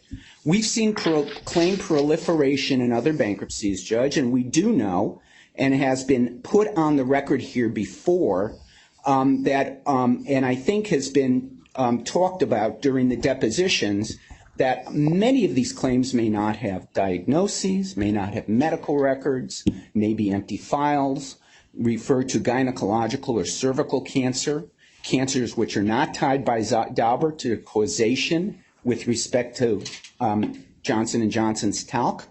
And accordingly, I think it's fair to say that many of these claims would not, could not be brought in the tort system and would not be brought in the tort system by the law firms that are offering them recently as claims in a bankruptcy. I'm going to talk about financial interest. Financial interest is dismissal of the first bankruptcy as well as dismissal of this bankruptcy, Your Honor, may be fatal to those law firms. I'm going to say it again. Dismissal of the prior bankruptcy, there was a 30-day window, as Your Honor knows, to file claims in the tort system. That was stopped by Your Honor's TRO and then PI order. but dismissal of this bankruptcy may be fatal to those law firms' investments. So whenever you hear the mantra, realize the other side. Also, we heard from Mr. Gordon this morning, and I'm sorry, and I just have to respond to this before I get to my legal presentation. Quote, I'm going to quote him because I wrote it as he said it, that this purported plan support agreement and term sheet are supported by a large majority of claimants in this case. Quote, supported by a large majority of claimants in this case. We know that's not true. Indeed, when they're forced to admit it, they say, well, we have law firms who have agreed to recommend to their clients this settlement. That may be accurate, but what we heard today, which is an attempt to get out on the wires, get out in the press, is absolute balderdash. We have not yet one, as I think some of my friends have said, not one piece of evidence to show what Mr. Gordon said this morning. I'm pleased, Your Honor, to represent the Tort Claimants Committee on behalf of all talc victims. We did so, I thought, ably, professionally, without vitriol in LTL number 1, and we're going to do so here. But when we smell rot, as I said, my first day, remember, my first day here, something smells funny in Denmark, we're going to call it. We're going to call it, put it up here, offer it to Your Honor, and tell Your Honor what we think we see, why we see it, and what we urge you to do about it to protect, again, the integrity of the system that you love, Your Honor, this bankruptcy court and this bankruptcy system. So that's my introduction. I didn't expect to give it, but I was kind of compelled to. Can you go to page 1? The Third Circuit has set forth, as Your Honor knows, the duties and eligibility criteria for the FCR. You've heard, Your Honor, Duradyme and the facts of Duradyme. You asked about it. I'm not going to deal with that. Mr. Thompson dealt with that. But the standard that Your Honor at that point applied in Duradyme and did so pursuant to case law that existed is no longer. Upheld on appeal by the district court, but just go ahead. Okay. is no longer the standard here. Your Honor knows that. Your Honor knows that. So I'm not going to argue Duradyme, but I'm going to talk about Imerys. The FCR serves as a fiduciary to the future claimants. Next, please. We looked at 524G. This FCR, Ms. Ellis, must be more than merely disinterested. She must be independent. And instead, instead must be able to fulfill the heightened duties owed by fiduciaries. That's the law of our land here, deep in New Jersey. Next page, please. The Third Circuit requires independence and undivided loyalty. Your Honor, that an FCR is not a guardian ad litem, and footnote 9 of Imerys makes clear guardian ad litems can bind their charges, who are usually incompetent for some reason. Here, they don't bind, and the Third Circuit made clear. But they must be able to act in accordance with the duty of independence from the debtor and other parties in interest, a duty of undivided loyalty to the future claimants, and an ability to advocate for the best interest of future claimants, not follow along what the debtor wants, not receive declarations written by J&J's counsel. One of the things I will add, and I'm not going to deal with the facts, but all the email chain we saw that was produced last night late. What's conspicuously absent from it? Mr. Gordon, Mr. Pietro, Mr. Falanga only came in later. We don't even see FCR's counsel until later on. We see one-on-one between Mr. Murtica and Ms. Ellis, and Mr. Murtica's colleague. Again, Imerus, I think I went through the guardian ad litem, but we adopt merely a standard akin to those employed to guardian ad litems in other contexts. What is the standard of a guardian ad litem in other contexts in New Jersey? Can we go to the next blurb? New Jersey courts have an exacting standard, Your Honor. A guardian ad litem must come to a role as a true independent without a preconceived strategy or opinion. Now, when Ms. Ellis was negotiating with Mr. Murtica, she was not yet the FCR in number 2, but she was in number 1, and that presents other problems that I think that Mr. Maiman went into and Mr. Satterley went into. She wasn't a outsider for the purpose of the next petition. Guardian ad litems, matter of Jobs, New Jersey Superior Court, 1986, we put the blurb there, who come to this formidable task with a commitment to achieve a particular result are not fulfilling the solemn fiduciary duty of protecting their charges. Guardian ad litems are more akin to independent investigators who must objectively evaluate the best interests of their constituents. They act as the eyes, next please, the eyes of the court to further the best interests of the alleged incompetent. Why a guardian ad litem is an independent fact finder, and I'm citing Bacon v. Mandel, and an investigator for the court who objectively evaluates the best interests of the alleged incompetent. What really is the default? Next page. The appearance of impropriety. The same standard that applies in other contexts.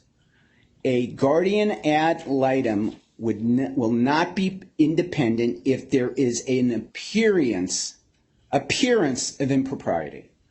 Citibank Farmers, Co. v. Cops. It's the guardian ad litem's duty to attack and question everything he honestly believes requires explanation. I don't know if we saw any of that with respect to even the declaration written by Mr. Murtica that Ms. Ellis reviewed and eventually did not sign. I'll get to that in a minute. But we didn't see any of that. What do you mean by this? What do you mean by that? What do you mean? We saw none of that. And again, next slide, please.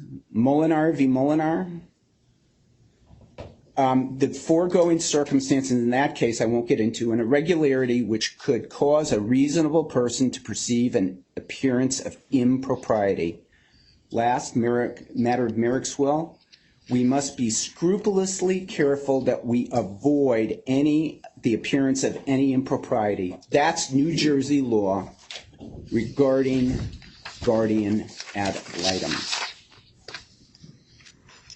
Accordingly, Your Honor, first bullet, please. The FCR in this case can only be appointed under the heightened standard akin to a guardian ad litem and must, number 2, you've seen facts in the other presentations. At a minimum, there is an appearance of impropriety. Just give me a second, Your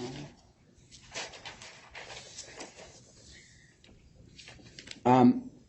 Debtors' submissions to this court, which Mr. Maiman went through and Mr. Satterley went through, we shows that at least provides an appearance of impropriety and shows a lack of independence, a preconceived disposition. Your Honor, the proposed declaration, draft declaration that Ms. Ellis was given, for one, I mentioned, where was the investigation? Where were the questions? due to long latency periods, paragraph 6, for mesothelioma and ovarian cancer, renewed litigation of talc claims in the tort system would pose a serious risk that debtor later would be unable to pay future claimants at the same level as current claimants? What? With a $61 billion funding agreement that had not yet been set afire to? That was written by by Mr. Murtica, by Johnson & Johnson, and wasn't questioned by Ms. Ellis. Debtors' submissions to this court show, Your Honor, that their representations that Ms. Ellis was supportive of the second bankruptcy filing, while the FCR was already in the dismissed case. That was a commitment, we argue, and I'll get to that, that impacted her former and putative future constituencies. The matter of Jobs again. If you're coming into a new position, you have to come into that new position without a preconceived notion and a preconceived map and a preconceived outline of where you're going. There was a requirement to mediate under the mediation order, or there was a mediation order, but in no way did that mediation order call for somebody whose constituency was about to gain back their jury trial rights when their illnesses became manifest against a solvent debtor, a solvent non-debtor. But, you know, for the benefit of J&J and LTL and an LTL2 bankruptcy, and with $30 billion of less assets. Again, I mentioned earlier, the court in the PI ruling said, as I said, this might be the largest fraudulent transfer in the history of the United States. Go to the next page, bring it back to present matters. At a minimum, Your Honor, and I'll get there as well, Ms. Ellis has agreed to support the filing of a bankruptcy case. The documents that Mr. Maiman went through from late March clearly show that, notwithstanding that she did not sign that declaration. J&J's intention in LTL2, as it was in LTL1, is to channel future independent non-derivative claims against non-debtor J&J into a trust. This, too, is beyond the scope of what this circuit finds permissible. I'm going to read to you from Combustion Engineering, Your Honor, when that happened. The interests of the future Basic and Loomis asbestos claimants are not necessarily aligned with those of future Combustion Engineering asbestos claimants. The future asbestos claimants of non-debtors, I'm reading from the Third Circuit, might prefer to have recourse against solvent entities rather than being limited to a proceeding against the Asbestos PI Trust, a limited fund subject to depletion by current and future debtor Combustion Engineering claimants. In any event, none of this seems to be taken into consideration during these negotiations. Next page. I'm citing Combustion Engineering again. I'm not going to read it again, Your Honor. But what didn't we see? The desire of future claimants might, against non-debtors and debtors, taking the benefit of the Third Circuit's dismissal of this case, want to go into the tort system and file their claims and prosecute their claims against solvent non-debtors and a debtor that had the benefit of a $61 billion funding agreement. Next slide. FCR must be independent and willing to approach anew in order to satisfy the Third Circuit under these circumstances. Reading from the Third Circuit's case here from January. But given the Chapter 11's ability to redefine fundamental rights of third parties, only those facing financial distress can call on bankruptcy tools to do so. Applied here, while LTL faces substantial future talc liability, its funding backstop plainly mitigates against any financial distress foreseen on its petition date. Again, it stands in marked contrast to what was in the proposed declaration as we see it. But there was no discussion or negotiation or questioning or examination of those provisions. Again, LTL Management, from January, we take J&J and LTL at their word. LTL is a funding backstop, not unlike an ATM designed as a contract, which, again, they put a fire to, because J&J remains its ultimate safeguard. Juxtapose that with what we see in the proposed declaration. Lastly, I know Mr. Thompson talked about it. The public policy or the arguments as to bankruptcy or non-bankruptcy, the circuit says these cannot display the rule that resort to Chapter 11 is appropriate only for entities facing financial distress. This safeguard ensures that claimants' pre-bankruptcy remedies hear the chance to prove to a jury of their peers injuries claimed to be caused by a consumer product are disrupted only when necessary. Again, everything on this page are issues that an FCR, when asked about participating in a second bankruptcy after the first one was dismissed, you would expect to show independence to, awareness of, and deal with. At a minimum, Judge, we believe that everything you've heard today raises serious concerns about independence and neutrality. Simply put, this record that you've seen today does not dispense with, but actually raises issues of it about an appearance of impropriety. One of the things that I think is important, was recited by others, is this declaration was not drafted by Mr. Flanga in his office, was not drafted by Ms. Ellis, was drafted by Mr. Murtaca's office, given to her. That's a serious issue, we believe. Under these circumstances, Mr. Maiman pointed out issues and conflicts and regarding this, other issues and substantial provisions. But I want to get to something that I think in and of itself ends the matter here. Paragraph 7 of Ms. Ellis's declaration to you, Your Honor, to this court, Friday, and I'm going to quote, "At no time did I commit or express to either support or reject any proposals that were presented to me by the court-appointed expert mediators and debtor or the TCC." I think one of the prior presenters mentioned that this was very carefully wordsmithed. J&J doesn't appear in here. Doesn't appear in here. And that's who she was dealing with.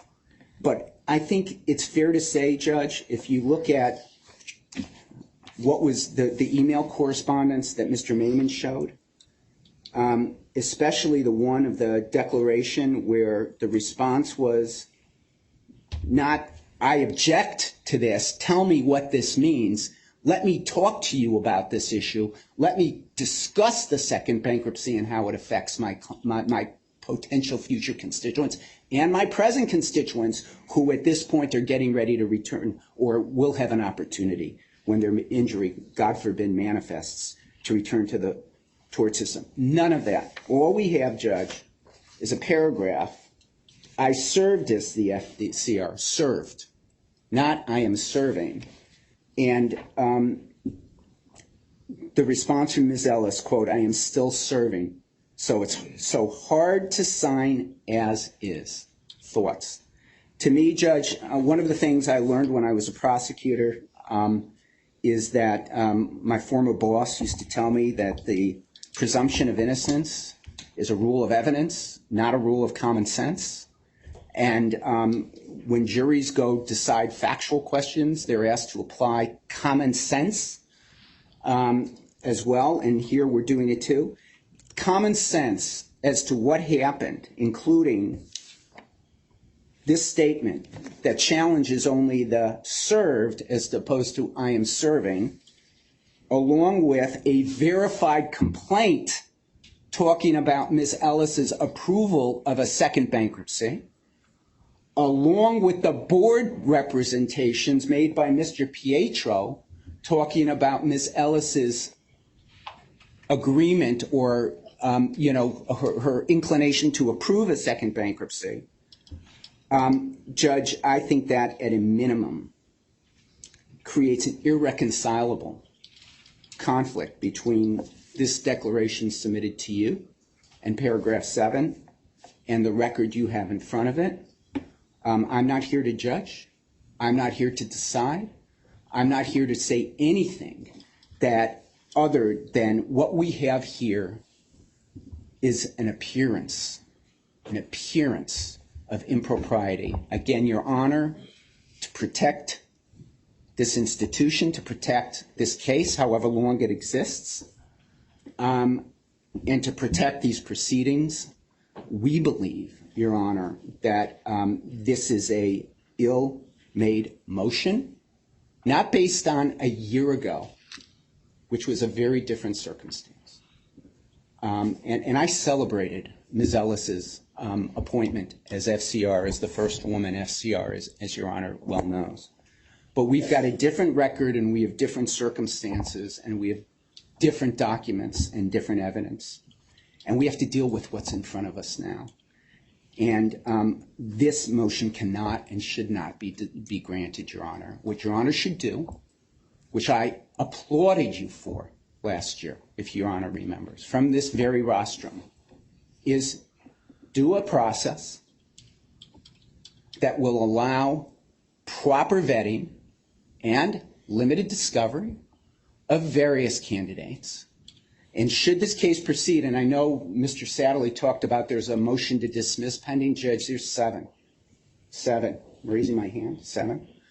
And Your Honor will see some pleadings from the TCC soon. We're going to be asking Your Honor to stand down on plan and other case issues with some carve-outs pending motion to dismiss.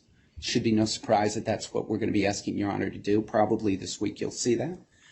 But in any event, should this case go forward and Your Honor require an SCR, we believe very strongly, for the benefit of all the talc victims, that there be a due process, a fair process. Your Honor has the template for it. Let's get on with that if that's what Your Honor wants to do. Thank you. Thank you, Mr. Moulton. I do see, before I turn to you as trustee, Mr. Ruckdeschel, wish to be heard remotely. Ruckdeschel on behalf of Paul Crouch. Can you hear me okay? Yes, I can. All right. Thank you, Your Honor. And I appreciate the courtesy of being allowed to appear by Zoom once again. Thank you very much. I'll be very quick. I know most people have said that and weren't, but I will. I want to start slide 22 of Mr. Gordon's presentation referenced something that I put in Mr. Crouch's pleading about the limitations on the role of an FCR absent demonstration of an actual limited fund. And the accusation, I believe, on the slide was that this position was contradictory to the contention that the futures claims representative, whoever it may be, must be independent. And that's simply not true. The duty of the futures claims representative is circumscribed by the rulings of the Third Circuit in combustion engineering and in LTL that the tort law rights of claimants can only be disrupted when necessary. And they have defined when necessary, and that's when there's an actual limited fund and actual financial distress. That hasn't been demonstrated with respect to LTL, and it cannot be demonstrated with respect to non-debtor J&J or any of the retailers.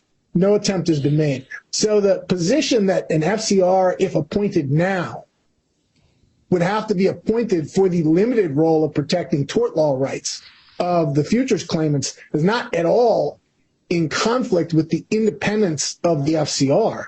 It's requiring the FCR to abide by the Third Circuit. And that takes me to my next point, which is there's no dispute.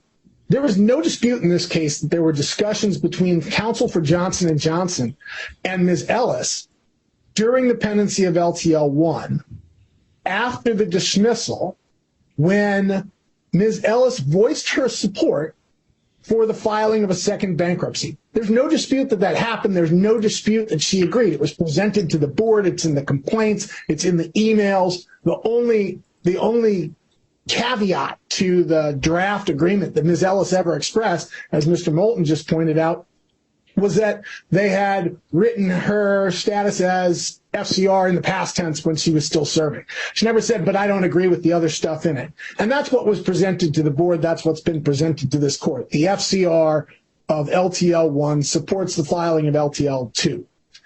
There are only two possibilities. Either Ms. Ellis was not aware of the scheme that was being concocted to cancel the first financing agreement, replace it with the limited and conditional financing agreement, and come back in. If she's not aware of that happening, Judge, then her support of LTL 2, right, is in direct violation of the Third Circuit's ruling in LTL 1 that you can't get there from here. So that's one possibility. She didn't know, which is sort of the implication in her declaration, though it's not exactly clear. Or she knew they were going to cancel the first funding agreement and replace it with the new limited conditional funding agreement, at which point, as the pending FCR, she had an obligation to tell the United States trustee and to tell Your Honor, and she didn't. Either way, there is a gross appearance of impropriety here. Either she supported the refiling of LTL 2 in direct violation of the specific ruling of the Third Circuit that all of the concerns about the inefficiencies of the tort system weren't enough, or she knew they were going to cancel the funding agreement and she didn't say anything. I don't know. We can't tell from these very carefully scripted declarations how things play out there, but there's certainly an appearance of impropriety. And I'll end with the last thought that I have here, Judge, which is there was a comment towards the end of Mr. Gordon's presentation about there's this urgency and we've got this deadline in the plan support agreements to get a plan submitted by May 14th or whenever that date is. Right. Well, you know, when you kill your parents, you can't complain that you're an orphan. When you light your house on fire, you can't complain that the fire department's not getting there fast enough. And that's what they did. They tore up the first funding agreement. They replaced it with the new scheme to manufacture financial distress. They agreed to a deadline that's binding in the PSAs. And I'll come back to that in just 1 second. And now they say, but you've got to go fast, Judge. Well, that's on them. They set their house on fire, and that's on them. You're not under any obligation to abide by the deadlines that LTL has manufactured and put before the court. And that leaves me with my final point, which is something Mr. Maiman touched on, and I just want to give you a little bit of the law, right? New Jersey follows the objective law of contract, like all states, right? And you can look at Cohn versus Fisher, 118 New Jersey Super, 286. Collins versus Mary Kay, 874 F3rd, 176. Leitner v. Brain, 51 New Jersey Super, 31. Or Lumen Realty versus Broad Street Bank, 74 New Jersey Super, 71. The court, Your Honor, is required to interpret the contract documents before you under the objective law of contract. What does it say? Not what does it say, and then we're going to tell you it doesn't really mean that. And the debtor constantly is asking the court to do just that, right? So funding agreement 1 says unconditionally inside and outside of bankruptcy it applies. Now, we had the secret caveat that the purpose would be frustrated, and so you really should let us out, even though it says what it says, and you're required under North Carolina law to interpret it that way. Well, now we have the same with the PSAs. On the one hand, the debtor wants Your Honor to believe the PSAs. This is binding support. We definitely have unequivocal commitments of all of these lawyers and all of their tens of thousands of clients to support this new scheme, right? On the other hand, because there are significant ethical obligations to that would make it ethically improper, that Mr. Kim then testifies, oh, well, we're not going to enforce it if anybody backs out. And they want the court to understand that the funding limitation of 8.9 is a hard condition, but that the appointment of the claims administrator, Ms. Ellis, was just a placeholder. Well, that's not how the law of contract works. And they want it to be binding on the one hand, and they want it to be not binding and just sort of an idea on the other. Well, that's not how it works. It's governed by New Jersey law on its face. There's a selection clause. It has an integration agreement. And Cohn versus Fisher said it perfectly. They said, under the objective theory of mutual assent followed in all jurisdictions, a contracting party is bound by the apparent intention he outwardly manifests to the other contracting party. To the extent that his real secret intention differs therefrom, it is entirely immaterial. So you can't have it both ways. Either the PSAs are garbage, they mean nothing, and they're not enforceable, and they're just this placemat that we're wiping up spilled coffee with, or they mean what they say and they're binding, right? Now, if they're binding, then the appearance of impropriety here is overwhelming, right? And Your Honor has to go with what the contract says. The contract says it's governed by New Jersey law. It's got a complete agreement in it, and all of the terms in the term sheet have to be followed. And the term sheet says what it says. And now what you're getting is this selective picking and choosing of clauses, this flip-flopping on whether it's binding, whether it's not, whether it means something, whether it doesn't. And these are the biggest corporations in the world, Judge, with the biggest law firms in the world representing them. This is improper. There's no hurry. The motion should be denied. Thank you, counsel. The Office of the U.S. Trustee? What was that? Great. Sorry. Yeah. 1 minute. All right. We're going to take, I'm sorry, Mr. Sponder, we're going to take a 5-minute break. Thank you.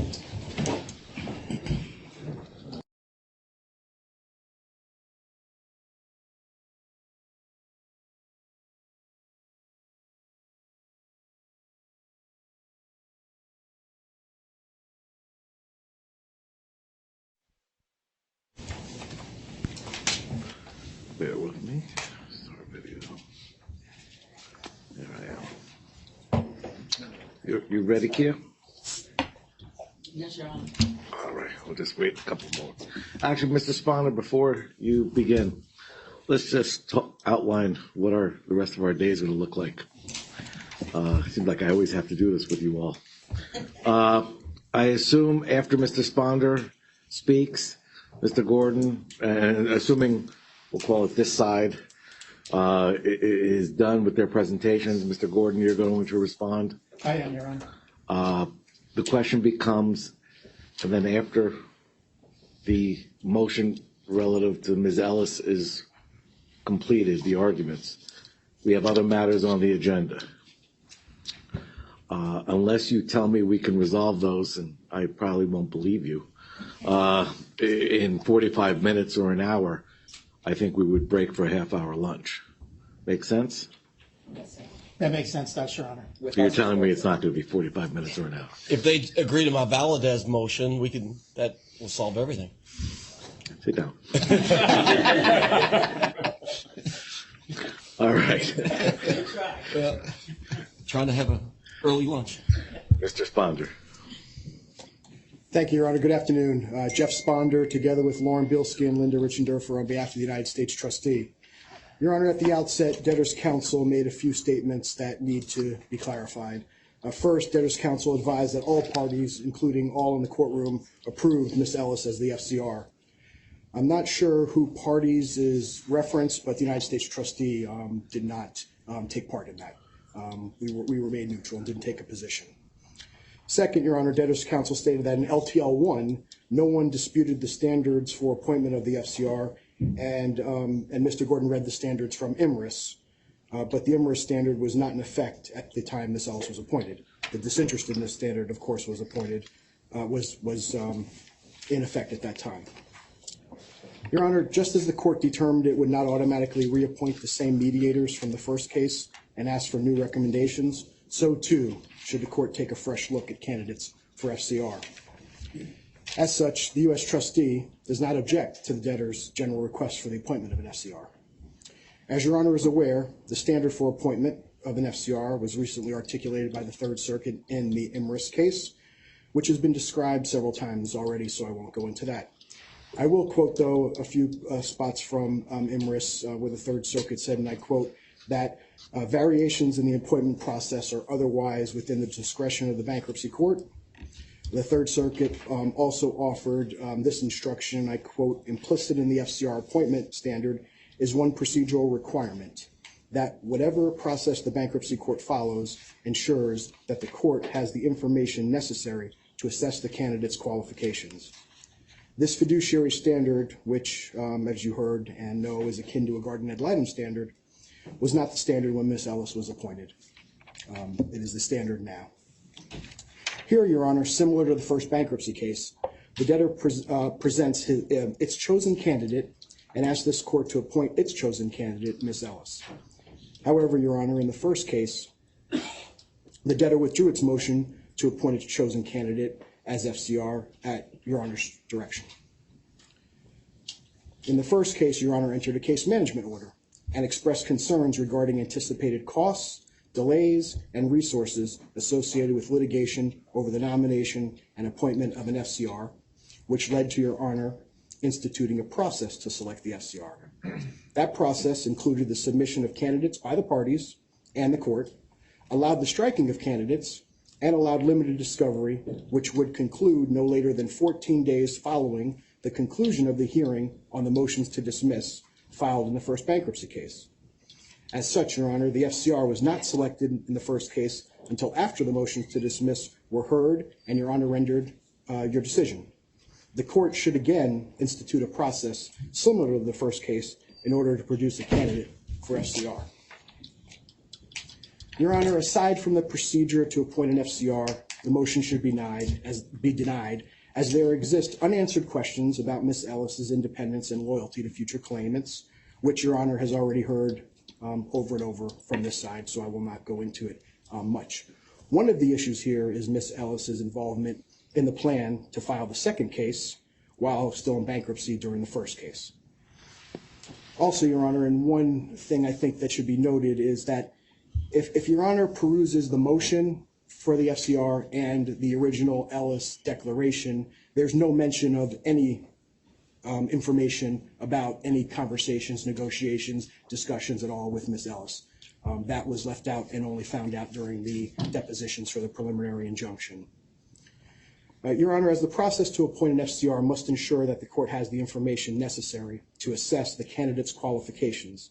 At the very least, more information is required to determine whether Ms. Ellis meets the fiduciary standards set by the Third Circuit. With that said, Your Honor, the U.S. trustee believes that a similar process used in the first bankruptcy case should be enlisted again. If the same process is used in this case, and to the extent Ms. Ellis is selected as a candidate by one of the parties, or Your Honor, and survives being stricken, discovery should be allowed concerning whether she would meet the Third Circuit standard. Your Honor, I also want to note that during Debtors Counsel's presentation today, the United States trustees' objection and as to process seems to have been ignored, as process was not discussed at all, or a reason to not have that process.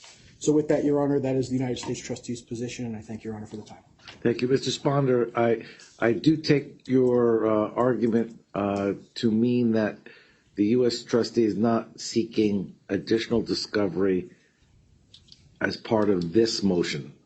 Correct, Your Honor. The United States trustees' position is that there should be a process for the appointment of the FCR, that the debtor should not choose the FCR, and similar to what we did in the first case, if Ms. Ellis is chosen as one of the candidates, if Your Honor was to do that process, then at that time there could be some discovery if necessary.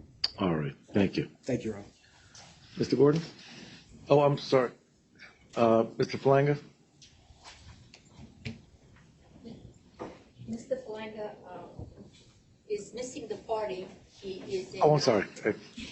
Ms. Walsh. Yes. My name's Lisa Walsh. I'd like to say a few words on behalf of Randy Ellis, with the Yes, court's please. permission. Granted, it's not our motion, but I do want to make a couple of statements. First, Mr. Falanga apologizes. He's in Utah in depositions, and I'm sure he's very Shouldn't disappointed. apologize for that. I'm sure he's disappointed he's missing all of the fun today.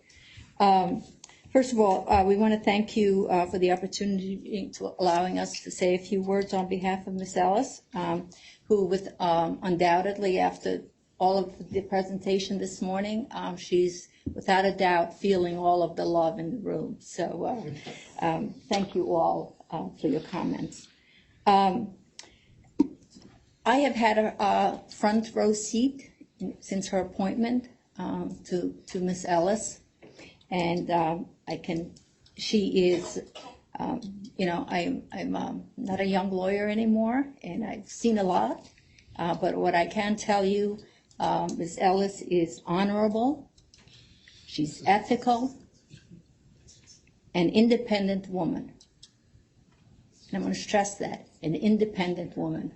I'm sorry, is it right? I rise to object with all due respect, Your Honor, but counsel's vouching for somebody is not only improper, but it's prejudicial to our rights. It's argument overruled. But she has no standing to argue, Your Honor. That's fine. Overruled.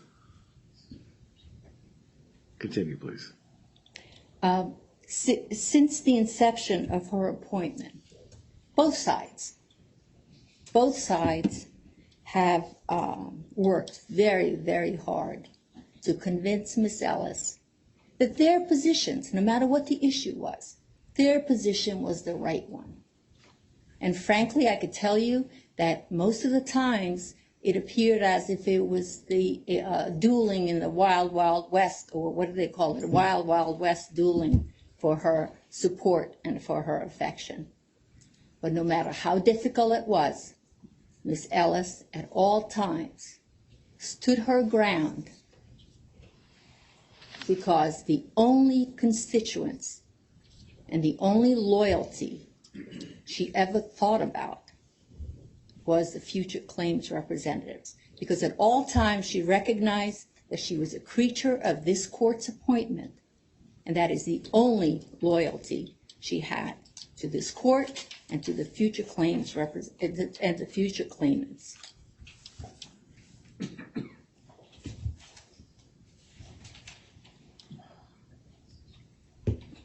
What you're hearing today, and what you've heard in some of the papers that have been submitted to you in the last several months, and also in some of the objections to the fee applications, is nothing more than a disappointment in Miss Ellis's independence. Plain and simple. Because if Miss Ellis had agreed with one side or the other, you would not see and not hear those complaints. And I wish this one would start blanking out on me. We're not here to advocate for her appointment, because obviously it's not our motion. However, we do believe that her record up to this point, her declaration, the detailed declaration we've submitted, speak for themselves.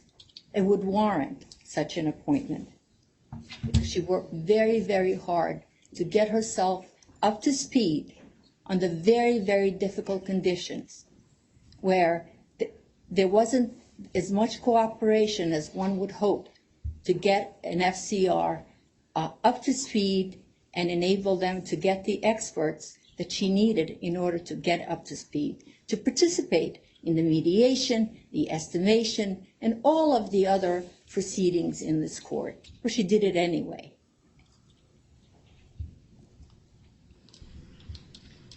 What I would like to express on her behalf is that her disappointment, her absolute disappointment in the reckless and malicious attacks, character attacks, simply because of her independence. Whether she gets appointed or somebody else does, or another FCR in another proceeding around the country, those attacks should not be used, or those tactics should not be used to control an FCR, because as the Third Circuit said, they have to be independent. Intimidation through subpoenas, news articles, baseless public filings, and overall bullying, absolute bullying tactics should have no place in these types of proceedings or anywhere else, but certainly not in these inequitable court. After Ms. Ellis submitted her affidavit to Your Honor, certain plaintiffs served discovery requests on 3 days' notice. We worked diligently over the weekend. A firm accepted service. We worked diligently over the weekend to respond as quickly as possible. 3 days' notice. That we spent the weekend searching for documents to respond, and we submitted and responded last night. So the accusations that somehow we did not provide what they needed is not accurate. The other point we'd like to make is no matter how many PowerPoints, how many arguments, how many people stand up here to make those arguments, two things are not going to change. They're never going to change because they're undisputed. Ms. Ellis never asked or agreed to be a claims administrator. Plain and simple, that is the end of the story. What the debtor may have wanted or may have wished or may have planned, she certainly had no knowledge of, but it is undisputed that she never asked or agreed. What's also undisputed is that Ms. Ellis did not sign the declaration that was given to her, whether you want to say it was given to her by the debtor, or was given to her by Johnson & Johnson, or was given to her by whoever you want, or representative of Johnson & Johnson, it doesn't matter. Ms. Ellis did not sign that declaration supporting a second filing. Plain and simple. And all of the arguments that were made today were made based upon the assumption that in fact it was signed, but it is undisputed that that document was not signed. Mr. Moulton made an argument regarding paragraph 7 of her declaration, the affidavit she submitted to Your Honor, which says, "At no time did I commit or express to either support or reject any proposals that were presented to me by the court-appointed expert, mediators, the debtor, or the TCC." And it criticizes that we did not include Johnson & Johnson. Well, we will be submitting a supplemental declaration that will include Johnson & Johnson. There was no intentional exclusion of Johnson & Johnson in that declaration.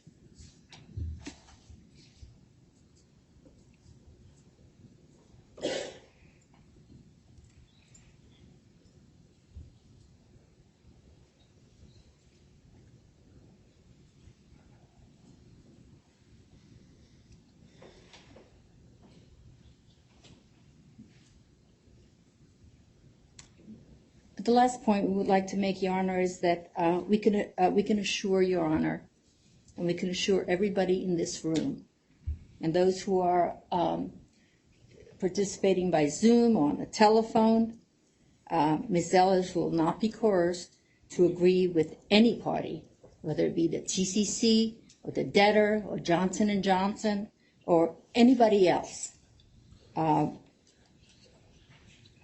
agree with a position without educating herself, consulting with the experts, consulting with her lawyers. Plain and simple. That is what she has done from day one, and that's what she's going to continue to do if she is fortunate enough, or maybe crazy enough, to want to do this again.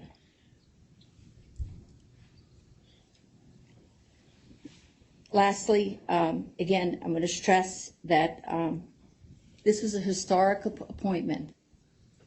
and her character, her reputation are at stake. And zealous advocacy is one thing, but the intentional attacks camouflaged as arguments should not be accepted.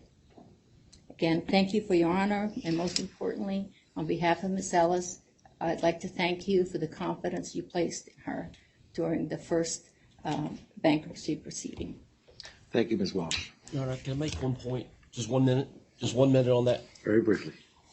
I was the one that served the subpoena. They couldn't have worked all weekend because I served it at 5:25 on Sunday evening. So the representation, they worked all weekend to produce the 17 documents last night, couldn't have been all weekend. So I just want to correct the record. I have a copy of the subpoena, and I certainly don't bully anybody. Believe me, this is not going to be dispositive of my decision. But I wanted to correct the record. Timeframe. I respect everybody as professionals here. We did receive from Mr. Thompson an earlier communique or love note, as we'd like to call it. Thank you. All right. Thank you.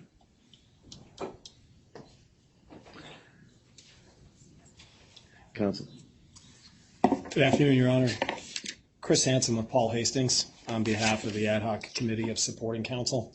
I wanted to just take a moment to introduce myself, Your Honor, as well as my co-counsel, and make a few remarks, if that would be okay with the court. Sure. Your Honor, I'm also accompanied by Mr. Seth Van Alten of Cole Schatz and Mr. Charles Rubio of Leonard Parkins and Rubio, our co-counsel to the Ad Hoc Committee of Supporting Counsel.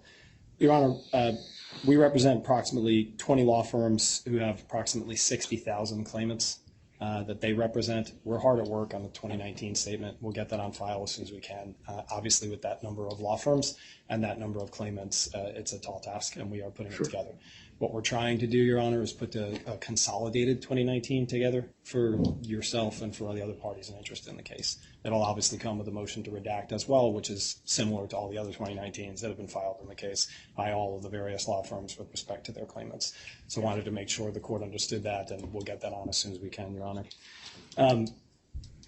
Your Honor, with respect to the questions before the court at the moment, the future claims representative, from the ad hoc committee's perspective, cutting through what I can really only describe as hyperbole and self-validating statements, been hours of those that have been going on, all without fact. Your Honor, cutting through all of that, what's really happening here is what's before the court is a plan process and a motion to dismiss. Obviously, there was a prior preliminary injunction motion. That'll play itself out. You know, we have a motion to intervene in that adversary that's on file. We'll take that up at the appropriate time. But what's really going on here is a plan process and a motion to dismiss. If the TCC and the other firms who are against the plan believe that the votes won't come in, and I think we're all clear here it's not crammed down, this is a question of whether or not a voting threshold can be obtained. If they don't believe that that voting threshold can be obtained, then I don't really understand from the ad hoc committee's perspective what the fear is in letting the plan move forward. And if they believe that that plan will be voted down, and I don't really understand what their fear is with respect to this future claimants representative either, who they supported in the prior case. So from the ad hoc committee's perspective, that's what's really going on. They want to try to prevent the votes from coming in with respect to the plan because they're afraid of what the result is. And so from the ad hoc committee's perspective, we urge the court to go ahead and appoint the future claims representative who's already familiar with the case, who can expedite the process, and we can move to that question of the vote. And with respect to the motion to dismiss, you'll take that up as well, Your Honor. And I have to say that I was a little bit taken back by Mr. Moulton's statement that the TCC absolutely respects the integrity of this court and the integrity that is placed upon the process that plays out before this court after having threatened, Your Honor, and filed a mandamus motion shortly thereafter to try to take the cases away from Your Honor. If justice is to play out in this court, it should play out in this court with respect to both the plan process and the motion to dismiss. So again, Your Honor, we would urge you here to appoint the claims representative that is most familiar with the case, that can expedite the process in front of Your Honor, and we can get to what is really going on in this case, which is whether or not the case should be dismissed and whether or not the votes are here to support the plan. Thank you, Your Honor. Thank you, counsel. Mr. Gordon? Your Honor, Greg Gordon again on behalf of the debtor. I can make a few points if I could. Number one, sort of going in reverse order here. Mr. Moulton said he acknowledged, of course, that he sent an email to me indicating that he had a proposal to make, and then he sort of brushed it aside saying, well, my response was it was a waste of time, and he attributed that to the fact that we were scheming to come up with the second bankruptcy. What he didn't tell you was that my email said why I indicated it was a waste of time.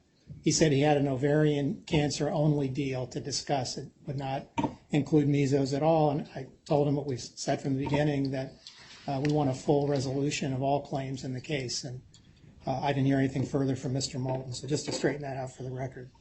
The second thing about Mr. Moulton is he stands up here and he says there's absolutely no evidence at all of these contentions, and the majority of the claimants support a plan. Nothing, Your Honor.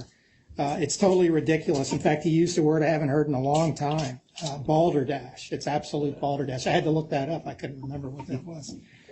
No evidence. And what's so telling about that, Your Honor, is that the evidence that exists, or the support that exists for that, is what's always done in these cases. I mean, you heard evidence about this. It's firms standing up saying, I represent these claimants. I'm going to recommend to them this plan, and I believe that they will support this plan. That's about as far as you can go. He knows that.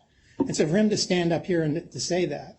And the other thing, of course, he's omitting is he's saying we have absolutely no evidence of that. Well, yes, we do. We've submitted all these signed plan support agreements. We provided to them the list of the claimants. Now, they don't like the list because they've been redacted to protect personal information, but we have it. He stands up here, Mr. Maiman stands up here and says, this is all unreal, it's not true, we have all thousands of claims, all these law firms. What do they have? They have nothing. And so it's just striking to me that they continue to make the same point. This is all made up. This majority doesn't exist. But we have evidence. They might complain about the evidence. They don't have anything. And the other point, the related point here, is they always ignore the fact that this group of supporting firms includes the Onder firm, includes the Majid firm. They were on the initial TCC. Mr. Moulton was never standing up here saying, you know, these members of the TCC, we're not really sure they represent anybody. We don't really know because we haven't asked, you know, we haven't seen any medical diagnosis or some engagement letter or what else. And so to me, you should just take that for what it is. And I think, Your Honor, bottom line, it's what counsel for the ad hoc committee just said. This is about they don't want the vote. So they can stand up here and say 100 times, this is not real, the majority doesn't exist. But the real test of that is the vote. And they don't want you to have the vote. That is, if there's anything that's clear from today, that is clear. Mr. Satterwell is 100% wrong when he says this is about a cram down. It's exact opposite. We're trying to get to a consensual deal that has the support of 75%. They don't want that to happen. And I presume they don't want that to happen because they have a significant fear that we do have the vote. The other thing, Your Honor, I feel like this thing has gone way off track in some respects. Your Honor, I thought asked a good question, which is, what if this were just a standard pre-pack case, and we've had these, and you had a committee appointed and a future claimants representative in place in advance of the case, who then come into bankruptcy and say, we've agreed to a plan. And you have some minority firms come in and say, we don't like the plan. And they would say, to Your Honor, this FCR can't be appointed. And I assume they might say, and this ad hoc committee can't be appointed either, because they come into you with a preordained view of what should happen in this case. That doesn't make any sense at all. And the reason I raise it is just think if Ms. Ellis actually signed the declaration, or let's hypothesize she actually signed a PSA because she determined in both cases that those were a fair and proper resolution of the case with respect to futures. Is that disqualifying? Why would that be disqualifying if in her capacity as FCR, she decided that that plan deserved to be supported or that the case deserved to be supported? They would suggest, and they've said basically that would be disqualifying. And to me, all I can hear over and over again is it's disqualifying because they disagree with that. They don't think anybody in their right mind could ever agree to do a plan in bankruptcy that calls for a permanent resolution of the liability. And I suggest to Your Honor that cannot be the rule. So we've really sort of gone way out there with this because that's not even this hypothetical. She didn't sign the declaration. That's undisputed. She didn't sign a PSA. That's undisputed. But I'm just saying to Your Honor, I think even if she did, that shouldn't be viewed as disqualifying, that in her capacity as FCR doing the work you asked her to do, if she had made a determination that that was the right thing to do for her constituents, then that's what she did. That's not a disqualification. That doesn't show a lack of independence. That shows someone who actually performed the job that she was called on to perform. What about the committee or the objectors' position that her consideration, or even just consideration of a new filing, while she was still the FCR in case one, would be a breach of, especially given the overlapping and selection of a date of who would qualify as a future claimant? Their position is that she's breaching her obligations to those future claimants in case one by the actions she was taking in supporting going forward with the bankruptcy in case two. Well, to be honest, Your Honor, I didn't really understand those arguments at all. And the reason I don't is I think the constituency is the same. So when Mr. Maiman puts up a bunch of slides showing little people moving around from one box to the other, I honestly didn't understand what he was talking about. She represents the future claimants. These are people who have not manifested a disease. We don't know who they are. And we had LTL 1, LTL 2. I'm just being honest. I don't understand the argument that somehow she represented one constituency there of future claimants, and now she has a different constituency. Now, Mr. Maiman made a big to-do out of that provision on the April 4th cutoff date. And what I heard him saying were things like, well, they've just disenfranchised everybody after that date. They can't vote. That's not a voting provision. There's going to be a solicitation motion filed. And so I didn't really understand that argument either. The other thing generally about Mr. Maiman, which I just don't get, is he stands up here on the first slide, he says, just the facts. And then he purports to ignore all the facts. And he just acts like Ms. Ellis signed the PSA.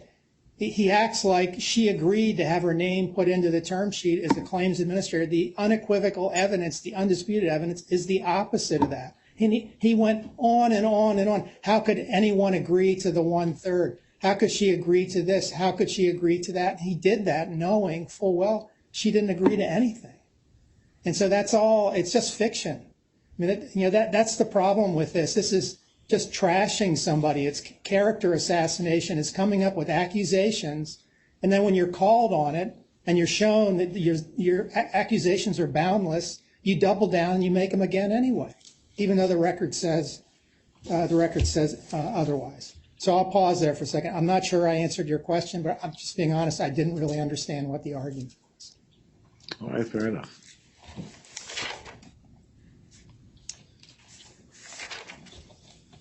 So, Mr. Thompson, I just have to respond to one thing that he said.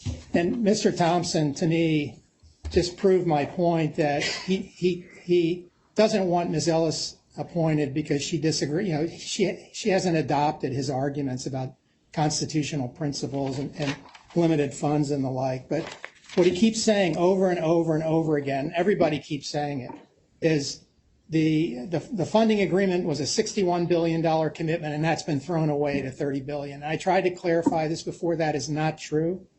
That was a commitment to fund the liability, the amount of the liability. The amount of the liability hasn't changed. And so to say that $30 billion has been lost, that's just to me a misrepresentation or a mischaracterization of the facts. He made an argument that you need to have a separate FCR for J&J's independent liability based on combustion. The difference here, Your Honor, these are the same claims. As Your Honor knows, old JJCI assumed the liability, all the liability back in 1979. So to me, combustion doesn't apply, and that wouldn't make sense to have a separate FCR for that.